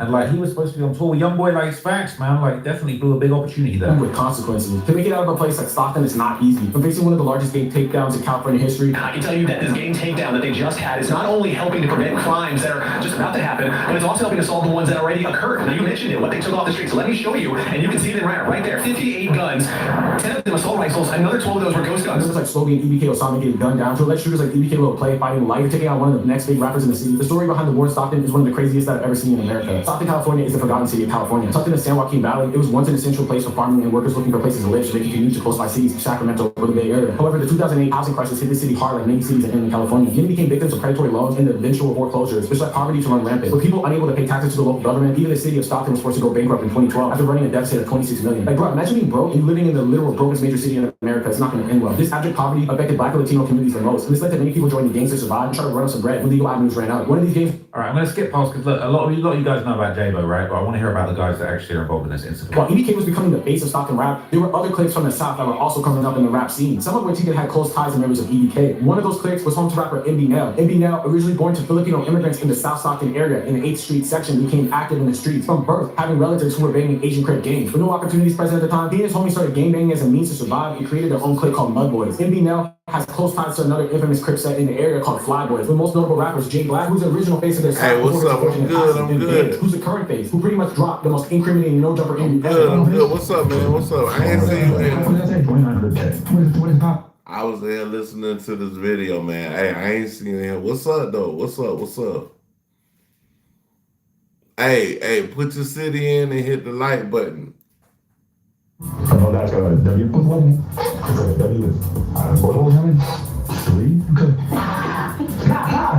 They thought he was arrested shortly after for a wild murder. Originally, the Fly Boys and EBK members from 2100 Nightingale were pretty close. Their older members had a shared history, so going back in the day, these two sides were just one. From here on nation, bro, just break down a little history, brother. Yeah. I'm gonna let my brother do it. Well, basically, I can Alright, y'all, I'm about to run back here like 2 seconds and I'll be right back. Give me 1 second. I'm keep playing it though. I'm here, I'm like, like I said, yeah, I ain't gonna use all one. We be out there getting money bought to you, feel me? And then, like you said, you know, like how it happens, all the go to jail, you know, they disappear, and the structure get lost, you feel me? So, and then that's when it picks up from there. It can be anybody. It can be a little 14-year-old, you get this and that. Now he the one making shots. And yeah, all these things, yeah, like, actually, like that, 14-year-old kid just got brick on outside everywhere. However, a 2021 shooting of a beloved Fly Boys member who had ties to Nightingale would apparently launch an all-out war that would claim the lives of many. It would apparently kick off with the death of a beloved member Jay Jonah on January 15, 2021. Stockton police responded to a report at 5:36 p.m. of Thursday shots fired in the area of 7th Street and Nightingale Avenue. When officers arrived, they located a crime scene and learned a gunshot victim was transported to a hospital by a private party. The 20-year-old victim died a short time later at the hospital. This marked a major split within both groups as EBK J-Bo would go on to diss JJ on many records, most notably in the song Casualty with Lil Rye, where he said, Mr. Fly K, since 17, I've been on them niggas. Or mix Jay Jonah with a black, that's real Zaza. Yeah, safe to say, if you're...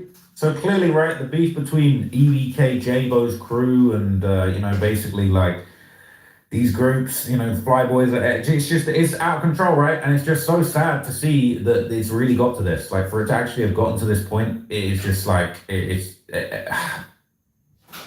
just so sad to see. Now, look, I don't know if I want to watch this entire video. I'm going to go away and do my own research on this situation, and there's going to be a whole bunch of other stuff that basically is going to come off the back of this, and I'll keep you guys updated on any of the stuff to do with this situation. But it's just really sad to know what's going on. Hey, man, y'all check out Trap. This is his channel, Trap Morals. But we call him, well, we know him as Trap Lord.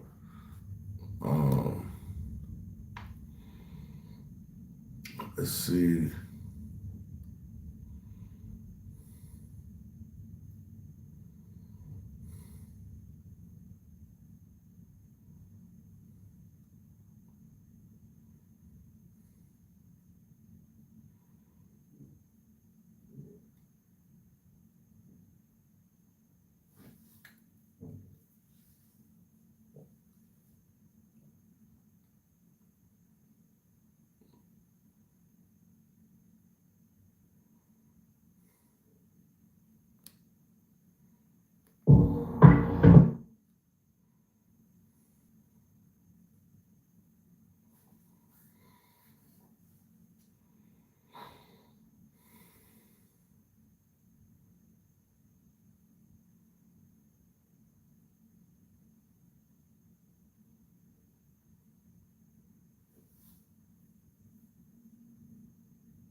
All right, we're going to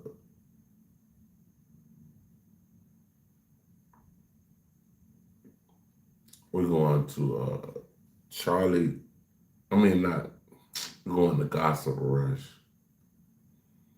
So, you know, I wish him the best with the coach thing. He always was a ball player, so second nature to him. So maybe that's, you know, where he's supposed to be. Master P just made a bold career switch, and it shocked the whole game. This the same man who built a massive empire from the ground up, moved over 100 million records, hit crazy numbers, then watched everything crumble until he had to tap out financially. Everybody thought his retirement was just him trying to chill, but his new interview flipped the script completely. He opened up about the real downfall, the family struggles, and all the smoke that came with being on top. By the time Y2K hit, Master P was running an empire most artists could only dream of, but behind all the shine, things were breaking apart fast.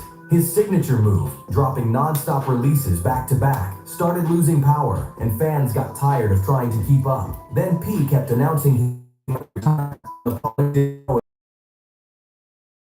On top of that, he tried mixing a gritty street vibe with more family-safe music, which left the whole brand feeling confused and off balance. Soon the lawsuits piled up, artists dipped out, and the No Limit crew, that once felt like a real squad, started breaking apart. By 2003, the label was forced to tap out financially, which was wild, considering it was one of the biggest machines in music just a few years earlier. But the business losses were nothing compared to the personal heartbreak P carried. His pain started early, like when his brother Kevin lost his life back in 1990. And that was only the start of a long road of loss that would have crushed most people. His brother Corey Miller, known in the streets as C Murder, got locked up back in 2002 on a heavy charge, a situation Master P has pushed back on and fought for over 20 years straight. Watching his own family sit behind walls while he was reaching levels nobody dreamed of became a weight that hit him in ways most people will never understand. Master P never stopped riding for his brother, even putting together protests in 2020 that brought big-time attention to the case. Then in May 2022, life hit him with something no parent should ever face. His daughter Titiana passed at just 29 from an accidental fentanyl situation while battling addiction and mental health struggles that stayed behind closed doors until it was too late. He didn't hide from her story. He spoke up loud, saying publicly, "Mental illness and substance abuse is a real issue that we can't be afraid to talk about." In his 2025 interviews, he talked about honoring Titiana by bringing his family closer and fixing things with his son Romeo, focusing on being a better communicator as a father. All that pressure in his personal life hit his marriage too. After 24 years together, he and his ex-wife Sonia C split. He started that stunt. You know I started that stunt. But guess what? I was uptown too and I started that. And Master P later admitted he had been covering up a lot of her issues during the marriage, just to keep the image clean for the world. Fame demands perfection, and it drained the deepest parts of his private life. But while he was fighting all these personal battles, another tension was bubbling in the background. It was like perfect. Yeah, like right there watching y'all, and I heard him, and then when you came out after the song ended and said it, I thought to myself, because I could see the crowd go battle, going crazy. His long, complicated history with Brian "Birdman" Williams and Cash Money Records. This wasn't no simple rap beef with songs and sneak disses. This was deeper, tied to the New Orleans streets both of them came out of.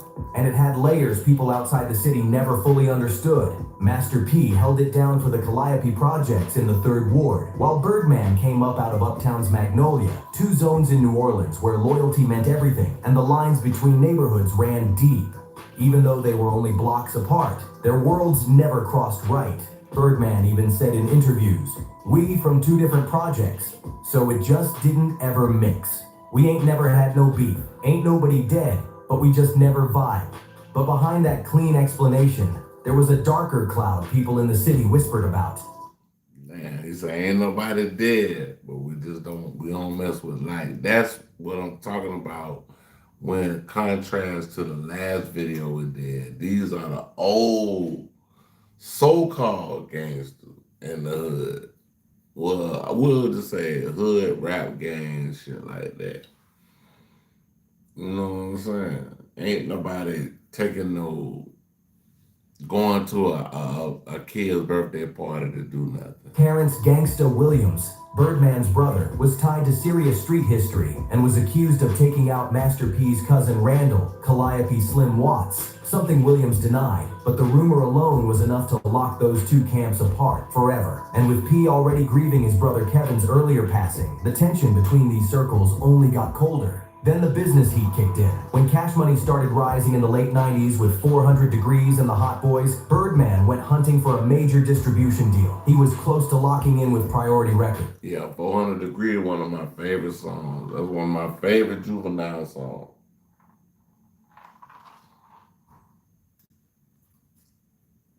The same company that helped No Limit skyrocket. But according to Birdman in a 2025 No Chill interview, Master P supposedly told Priority, if y'all sign them, y'all... Man, remind me of like one of my uncles that they just gonna say whatever. Yeah. So I ain't gonna take it, but I'm like, bro, I've been out here already. You know what I'm saying? Yeah. You started that. Yeah. Or the name of that stunt, but me for his body, this is what I started. And I, we come from Uptown, 3rd Ward, Cali. They come from the Magnolia, and that's. Can't sign nobody else from the South, which allegedly blew up the whole deal. That pushed Cash Money into their Universal joint venture. Yeah, it brought fame, but it also opened the door to years of lawsuits, including Lil Wayne's messy 2015 royalty split. Master P has brushed off the accusations, saying it was competition, not sabotage, and adding, "We never tried to destroy each other." The younger generation better pay attention because this moment was history in real time. For years, fans dreamed about seeing these 2 New Orleans giants stand on the same stage, and on October 25th, 2025, it finally happened. Cash Money versus No Limit at Complex Con, sold as a celebration of NOLA unity. When Snoop Dogg popped out next to Master P and Juvenile rocked side by side with Mia, it looked like all that old tension might finally melt down into respect. But old energy don't disappear. It sneaks right back in when you least expect it. In the middle of the battle, Birdman went off on a rant about Turkey. I didn't know it till late. At the end of the day, to each his own. Maybe he had a point to where, he felt like he did enough. And I remember this in the beginning, exactly like the second retirement. I think he retired semi after the last done in the beginning. Yeah. And came back. So you never know what's going on with people personally. Or what's the reason for the season? Yeah, it is what it is. Salute P always did from the gate. Being absent, then started throwing slick shade about loyalty while staring straight across the stage at Master P's section. The whole venue felt the shift instantly. We going to Panda. Going to the Panda, half the price of takeout. Marie Callender's chicken parmigiana bowl has 30 grams of protein with scratch-made marinara, and it. Going to the Panda. Every now and then the internet hangs is so wild. I gotta sit down, breathe a little bit, and ask myself, yo, How did we even get here? How? Because what started as regular Michael Jackson tributes, innocent moonwalks, Lil Glove, Lil Lean, somehow turned into a whole Clone Wars situation. I'm talking full-blown identity confusion, beef, jealousy, plastic surgery receipts, and a dude who actually told people Michael Jackson looks like him. Really? Yeah, I know. Hold on, we gonna get into that. And once the new MJ biopic dropped this trailer, oh, it was... Hey, Pat the Press talking about this dude. He been like a white dude, and he got all these surgeries to look like Michael Jackson, and he think he, got the flair like Mike, but bro, you can't sing a lick. You might look like Mike, but bro, just keep quiet. was over. That's when these impersonators started unraveling like cheap weave in the rain. Faces falling, egos breaking, whole careers flashing before their eyes. One man's reaction alone could have powered TikTok for a week straight. Today, we're taking a trip into one of the strangest corners of the internet, where grown men fight over who's the real Michael, who deserves the spotlight, and who reshaped their whole face just to run from themselves. Stay right here. It gets darker and funnier and way more uncomfortable than you think. Y'all check out goddamn Pat the Press. This dude is, bro, he level-headed though. He funny, but he level-headed with it. Like he don't go, he go the right direction with it.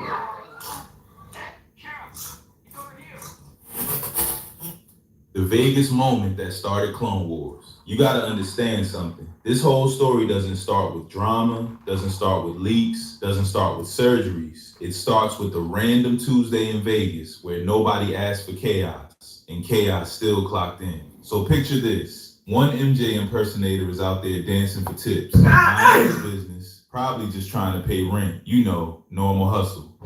Good job. Really good job.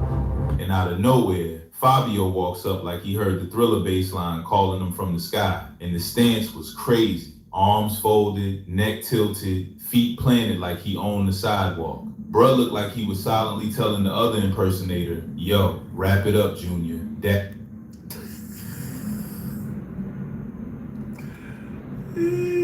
Good fun. Eddie's home. People passing by were confused.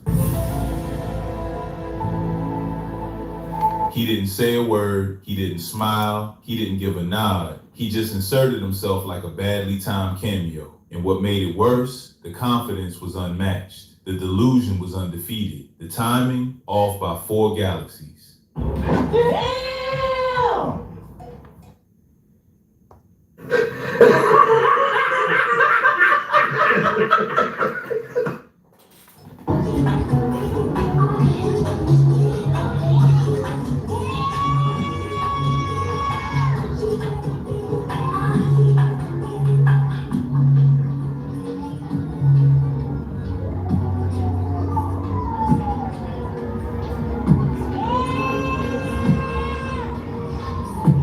Then he decided to dance too. Lord, it looked like someone pressed the wrong button on a video game character. Movement stiff, rhythm missing, the magic absent. He had all the intensity and none of the talent. Wondering why, and all I can do is sigh. Y'all hear this man singing, bro? Like the singing is.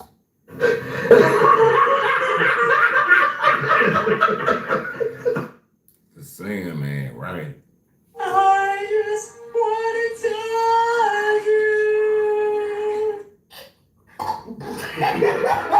It was like watching a bootleg Michael moonwalk on a sticky floor. The internet saw this clip and erupted instantly. Comments like, bruh thinks Michael left him the keys to Neverland. Dude acting like the other impersonator is copying him. This is parody of a parody.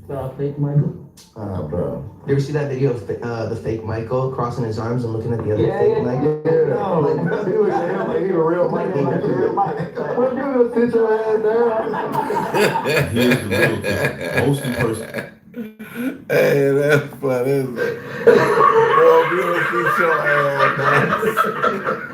That's funny. The natives do the character for entertainment, right? They clock in, clock out. But Fabio, nah. This man clocked in and never clocked out. And once that clip went viral, the ego started forming like a villain origin story. And he leaned into it way harder than anyone expected. How Fabio became the internet's favorite meme after Vegas. Bruh didn't slow down. He accelerated into the persona like he had something to prove. Every single video he posted had that same soft, whispery voice, that same breathy tone, like he permanently inhaled glitter. People in the comments were like, does he talk like this at the DMV? Does his real voice even exist? Then came the selfies, the lives, the mirror videos, same mannerisms, same tilt of the head. Come on, it's over here. You want to be Michael Jackson so bad. Mirror videos, same mannerisms, same tilt of the head, same energy like he practiced in front of a scented candle. And that's when This dude, like, bruh, I mean, it's good to like an artist, have one of your favorite artists. Okay. Like, I like Kendrick, but I'm 6'5". I can't try to be. And that stepped in and said, I'm studying this dude. And they started making clips. The wrong way. Not for being talented, but for being unintentionally hilarious. People called him DLC Michael, AI-generated thriller era, the final form of delusion. Like a delusion of a delusion. But here's the insane part. He loved the attention. Instead of chilling out, he started posting more, leaning deeper into the character, talking like Michael, moving like Michael, acting like Michael, every single day. He wasn't just impersonating, he was absorbing. You could see the line between tribute and identity starting to blur, but nothing exposed the obsession more than his reaction to the one thing he didn't expect, the family-approved biopic, the biopic trailer that destroyed his fantasy. When that official biopic trailer dropped, oh my God, bruh, the internet witnessed a full ego collapse in HD. The moment Jafar Jackson, actual family, actual DNA, actual connection, showed up on screen, Fabio's soul left his body. You could see it. We've waited for so long for this. It's very important. The track's up.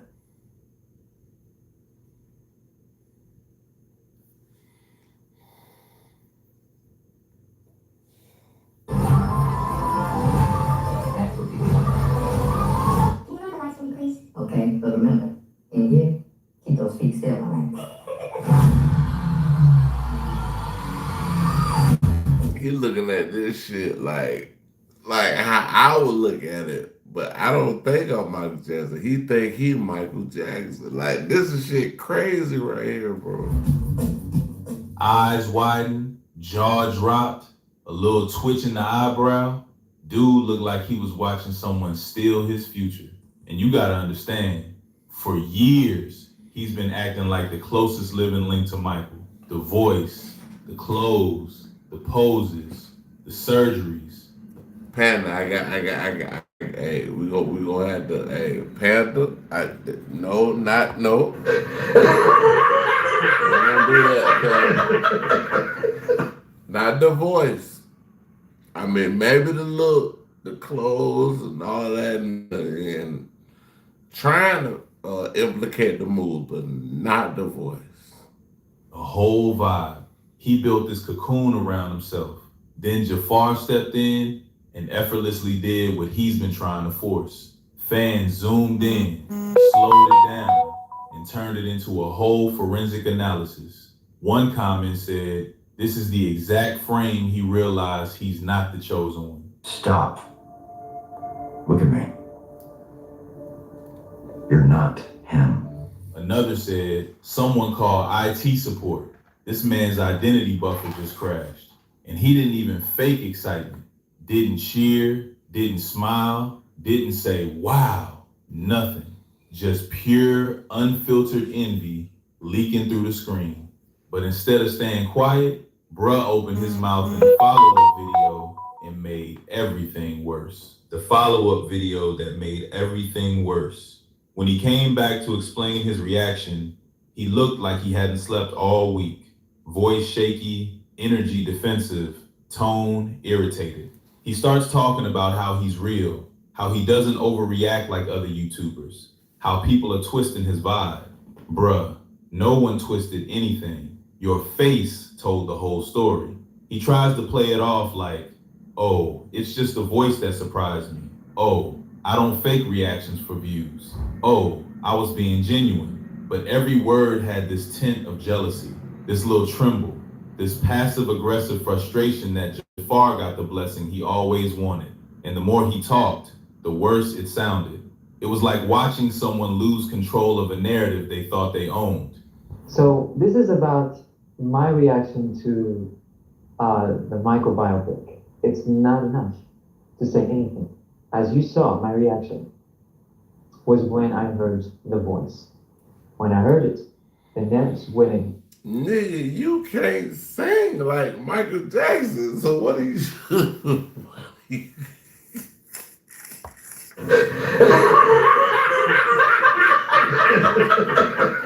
Bro, you can't say like Mike. What are you talking about? This man got the actual genes of Michael Jackson in him. What the fuck are you talking about? to me, and it was like, whoa, something could be very potential here. I'm sorry if I don't react like your casual, normal YouTuber, streamer, or Twitch streamer, or whatever. They be hyping that thing just for views. Me, I am very real about things. And he thought this would help him recover, but nah, it exposed more cracks. Then, out of nowhere, he brings up his nose. Why? Why would you bring up your nose after getting cooked online? Are you serious right now, bro? Because that nose comment opened the biggest can of worms the internet had seen from him yet. The plastic surgery receipts and Thriller nose cast. Bruh, this part is legendary internet history.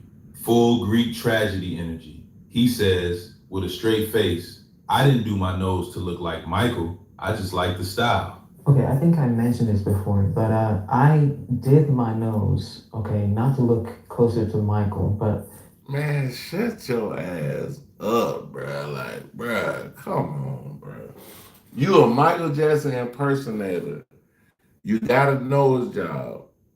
And you're telling us that you didn't want your nose to look like Michael. You just like the style of the nose. Shut your ass. Because I liked the style, okay? The nose style. Stop the cap. Stop the cap right now. The right way to finance a Bronco is with Ford Credit. Millions of Americans have financed their Ford with us. Stop the cap.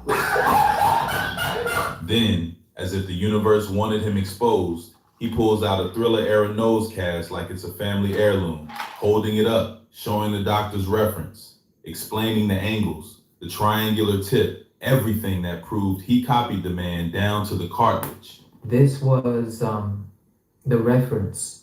This was the reference. And this is a real cast of Mike from the Thriller. This is what I wanted.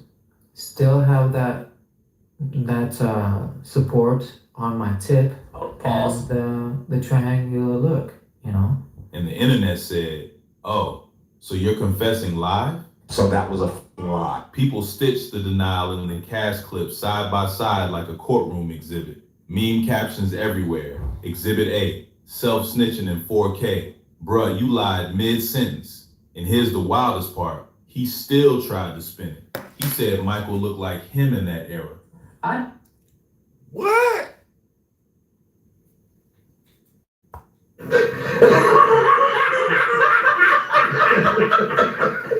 What are you talking about? Michael Jackson look like you. Do my face? Does it look like I did my face? No.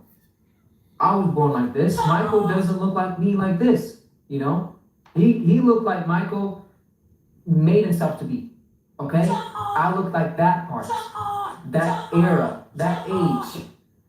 So I'm the original one. This is my look. and I claim it. Man, 100%. you tripping, bro. You want to be Michael Jackson so bad, bro. You was a super fan, bro. He reversed Hey, man, be a man, not a fan, dog. timeline like we ain't got photos, videos, history, everything. What's even crazier? Fans now realize this wasn't admiration anymore. This was obsession, rewritten as destiny. Like he genuinely believed he was the blueprint. And just when the internet thought he hit maximum delusion, the leaked messages surfaced and took everything to a whole different level. The DMs that pushed the internet over the edge. Just when everybody thought this saga reached peak delusion, oh no, the internet said, hold my drink. Because suddenly, screenshots start dropping. And not just any screenshots, but messages where this man actually claims that Michael Jackson looks like him. Bruh, you know how insane you gotta be to flip the entire timeline like that? That's like a dude cosplaying Spider-Man saying, actually Stan Lee based Peter Parker on me. It makes zero sense. Negative sense.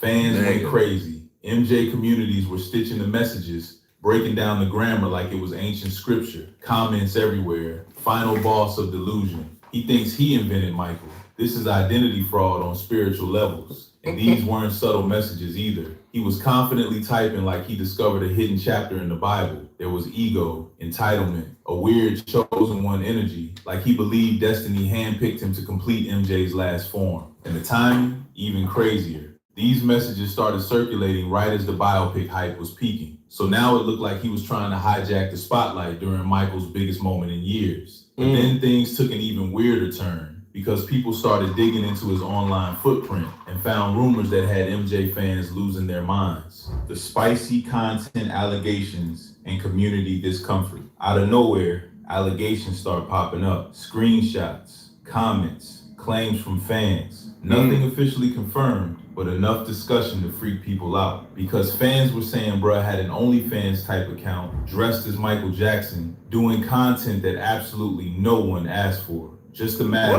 moonwalking naked, white glove in the wrong place.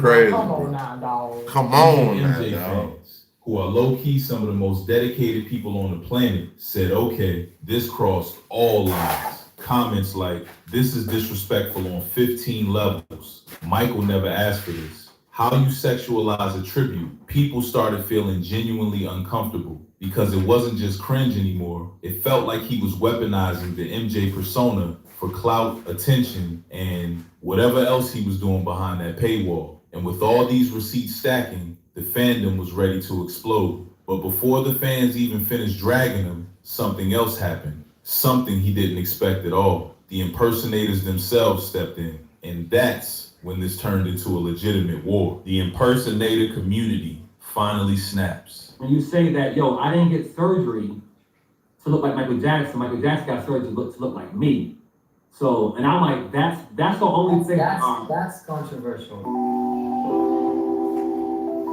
So I'm the original one. This is my look, and I claim it 100%. This was the craziest twist, because instead of random fans roasting him, the other Michael Jackson impersonators finally had enough. One of the biggest voices was Michael Trapson, aka Parody King, Meme Machine, MJ cosplay veteran. He gets online and basically says, we gotta chill. We gotta support the biopic. It's not about us. Which is ironic as hell because Trapson is out here doing Trap MJ music videos. But even he said Fabio was wildin'. Y'all just put Michael Jackson here. I just want to say, if you're a Michael Jackson fan, fanatic, lookalike, tribute, impersonator, influencer, whatever you are, man, I believe that we should all support the Michael Jackson biopic film because at the end of the day, man, it's not about us. It's not about me. It's not about my opinion. It's not about who looks the most like Michael Jackson, who sounds the most like Michael Jackson, who dances the most like Michael Jackson, between anybody in the community. No, this is about Michael Jackson. When the parody guy calls you delusional, you already lost. And then more impersonators chimed in, people who spent years learning choreography. That's crazy, bro. It's like when the lookalike guy calls you delusional, hey. For the most luxurious, eco-friendly, When the lookalike guy calls you a delusional. mattresses on the market today. Delivered and set up in any room of your house. Safa, luxury mattresses. Learning choreography, studying vocals, perfecting tributes. They were all like, this man is making us look insane. This is not what tribute is about. He's acting like he's the heir to the throne. You could feel the embarrassment. They were tired of one dude turning their whole community into a reality TV show. Tired of him acting like the biopic should have been his movie. Tired of the attitude, the delusion, the DMs, the memes, the ego, and the internet loved it. People were calling it Clone Wars, MJ Edition, Michael Jackson multiverse beef, Moonwalker Civil War. Something serious started creeping in. People were beginning to see how deep this obsession ran, because the more you looked at Fabio, the clearer it became. This wasn't a tribute anymore. This was an identity crisis unraveling in real time. The psychology of losing yourself in a legend. Here's where the story dips into real life, real psychology, real pain, real obsession. A lot of impersonators do it for fun. Dance, perform, take pictures, entertain families. But Fabio, he wasn't slipping into a persona. He was slipping out of his own. Every pose, every whisper, every surgery, every DM claiming he's the original. It all pointed to someone who didn't just admire Michael, he was escaping into him. Like being Fabio wasn't enough. Like Michael's identity felt safer, stronger, more lovable, more accepted. The internet started openly asking, what makes someone reshape their entire face to become someone else? What happens when fantasy becomes the new reality? Is this tribute or trauma? And honestly, that's the part that hit people differently, because you could see him losing grip.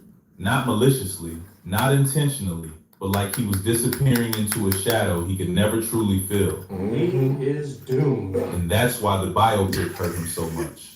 Jafar Jackson didn't need surgeries. He didn't need DM. He got the DNA. He simply stepped into a legacy that's already his. Which brings us right into the final, most powerful contrast. Because the story ends with a lesson about legacy, insecurity, and why trying to become a legend will always leave you empty. Legacy versus cosplay. Why Jafar won and why Fabio never could. The final nail, the thing that closed the case. The thing that closed the case to me, I don't know what Panda finna say, but the thing that closed the case to me is that's his DNA. Like, I mean, he grew up in music. Michael Jackson, his uncle. Hey, we gonna watch the movie. Was how effortlessly Jafar Jackson brought Michael to life.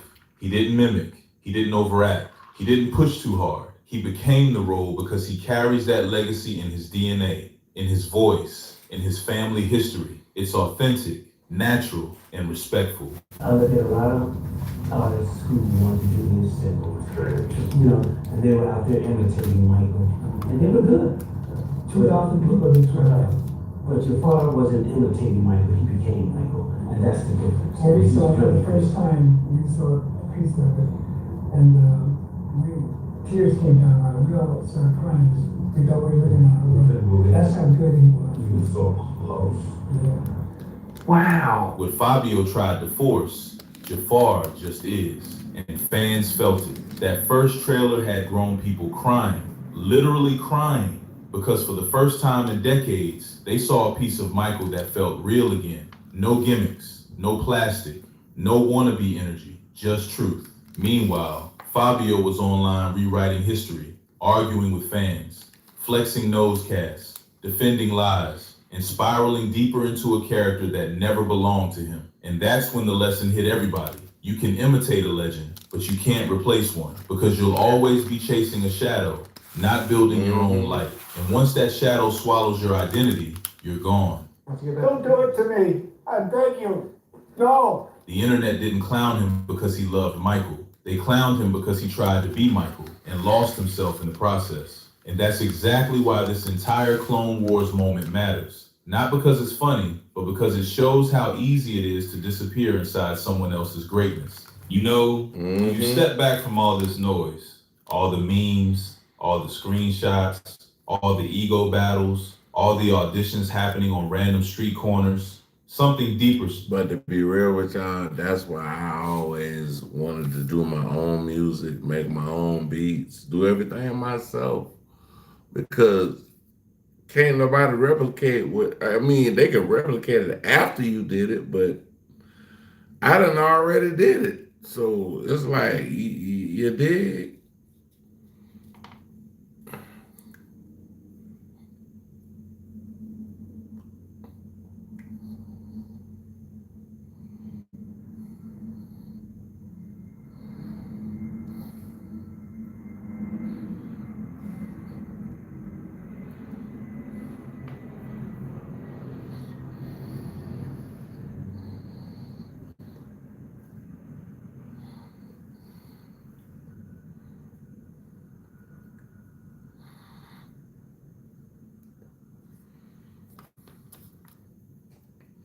It's crazy. Starts to show.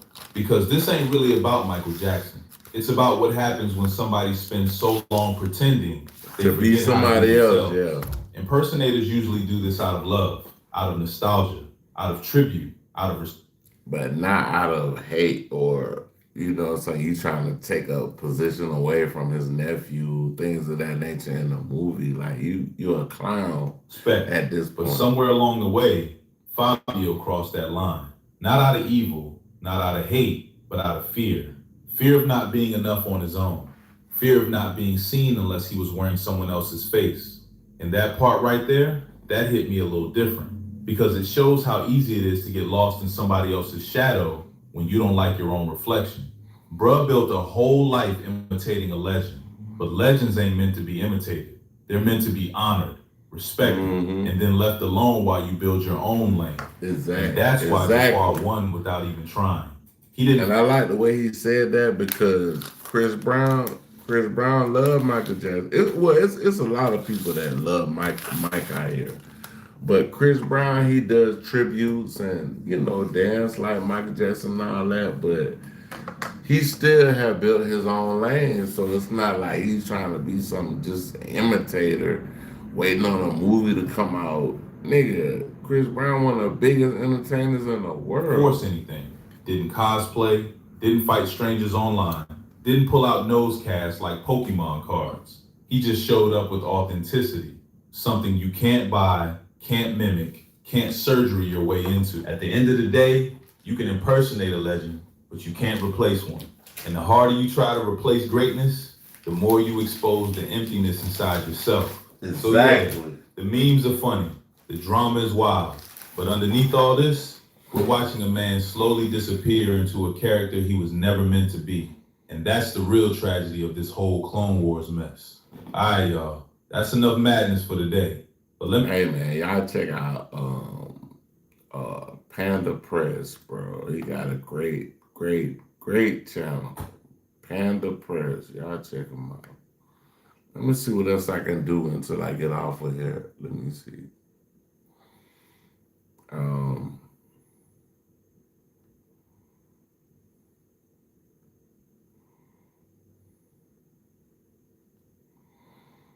Okay, let's look at this. This a Poetic Flacco video. I meant to do this earlier, but let's just see what he's talking about with this. So Patrick Bet-David podcast didn't learn apparently Something from the about- first time they talked. Something about Candace Owens and PDP podcast. To expose Candace Owens, and it backfired badly. This time around, Hold on. PBD podcast tries to expose Candace Owens. This is Poetic Flacco's video we're reacting to. they tried to expose her again, but it also backfired pretty badly from their own audience. The PBD podcast and Candace Owens share a similar audience, so they always freak out whenever they criticize Candace Owens, especially after the last time they tried to expose Candace Owens and it backfired, because actually turns out Candace Owens was telling the truth. They haven't been able to live that down, to be honest. This time around, they were discussing Candace Owens' latest accusations, where Candace Owens is claiming the head of state of France, Emmanuel Macron, and his wife, Brigitte Macron, who Candace Owens has done multiple documentaries on, exposing the fact that she believes that Brigitte Macron was born a man and they're hiding this from the public. She claims that they actually put a hit out on her, that they paid assassins $1.5 million to assassinate her. And she would also claim that the person who assassinated Charlie Kirk was actually trained in France by special forces. Those accusations is wild. Now, when I discussed it, I said, listen, I don't know if I 100% believe this. Well, the one thing I'm not going to do is call her a liar. I'm going to say I'm going to wait for her to come back from her week hiatus and discuss this. Because the one thing I'm not going to do, I'm not going to give the infrastructure the benefit of the doubt, right? If you think I'm going to give a leader of a nation, usually most people who become president, who climb their way to the top, it's a blood sport, okay? You spill blood to get to the top of any country. Don't matter what country it is. You spill blood to get to the top of that country to be in power. So I'm not gonna give a bloodthirsty head of state any benefit of the doubt, right? So I said, it sounds wild, but I'm waiting for Candace Owens to get back. Apparently the PPD podcast can't wait for her to get back to present the proof that she promised she's gonna present when she gets back, because they already doing podcasts calling Candace Owens a big fat liar who's unhinged. So over the weekend, the political commentator also claimed that Charlie Kirk's alleged assassin, Tyler Robinson, was trained by... I know. I done seen this dude before. I didn't know that's what the podcast was, but I've actually seen this guy before. The French Legion 13th Brigade. Is this what she said? Candace Owens claimed on Monday that the French President Macron and his wife allegedly spent $1.5 million on plot to assassinate her days after she claimed the couple ordered a hit on her life. This is the tweet they're referring to. We discussed this in our last video. Candace Owens claims that a high-ranking employee of the French government actually came to her and exposed the fact that the Macrons actually paid $1.5 million to a Canadian bank account to arrange her assassination. She would also say that that same person who told her this claimed that Charlie Kirk's assassin trained with the French Legion 13th Brigade with multi-state involvement. Journalist Xavier Poussard's life is also at risk. This is deadly serious. Candace would also say this was a joint operation between Israel and France. Wheatley, American Vodka. You read my mind. This one goes out to the stars and the stripes. This one. Yeah, this kind of is. We ain't heard from Candace in like a week, y'all, so let's just see what they talking about. One of the most gifted communicators out there.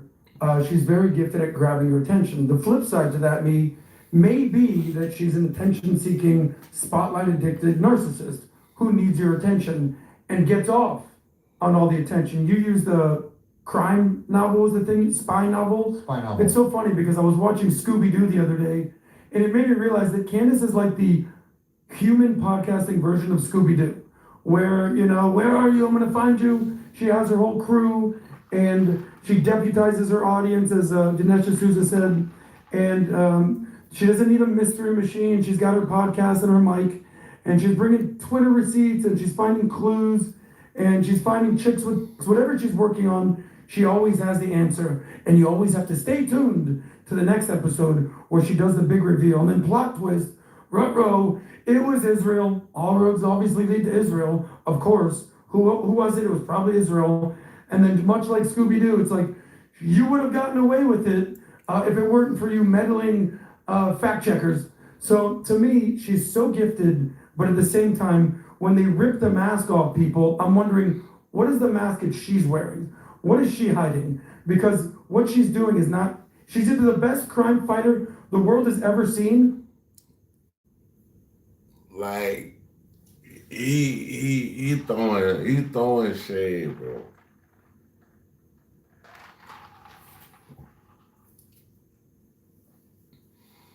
He throwing a little shade on Candace with this one right here, like,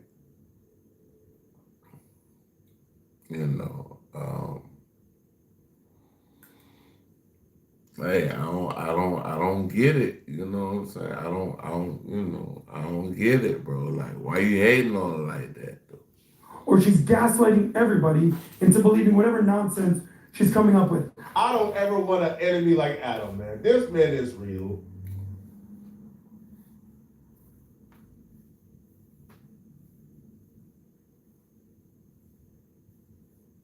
This dude ain't right. Listen, his slander, bruh. He is relentless. You would think the way Adam talks about Candace Owens that they have some type of lifelong beef or something. Well, no, that's not the case at all. Candace Owens and Adam don't get along because Candace Owens has an anti-Israel rhetoric, and that's as far as it goes. But Adam will personalize it, go above and beyond to bring on certain people to slander Candace Owens. And I'll be real with Adam, bro. Like, you blame Ben Shapiro for Candace Owens now being a radical when it comes to Israel. Because Candace Owens was at some point moderate. It was only like a year ago when Candace Owens was a moderate on this Israel-Palestinian issue. Because then Ben Shapiro and you guys treated her as if she was the field art student when she had a moderate take. And now she's radical because y'all treated her like the field art student when she was a moderate. And now she's a radical against this. Hey man, I'm about to get up out of here. Y'all kill me in the Karma Cafe. I want y'all to like, subscribe, share, hit notification. Peace. One.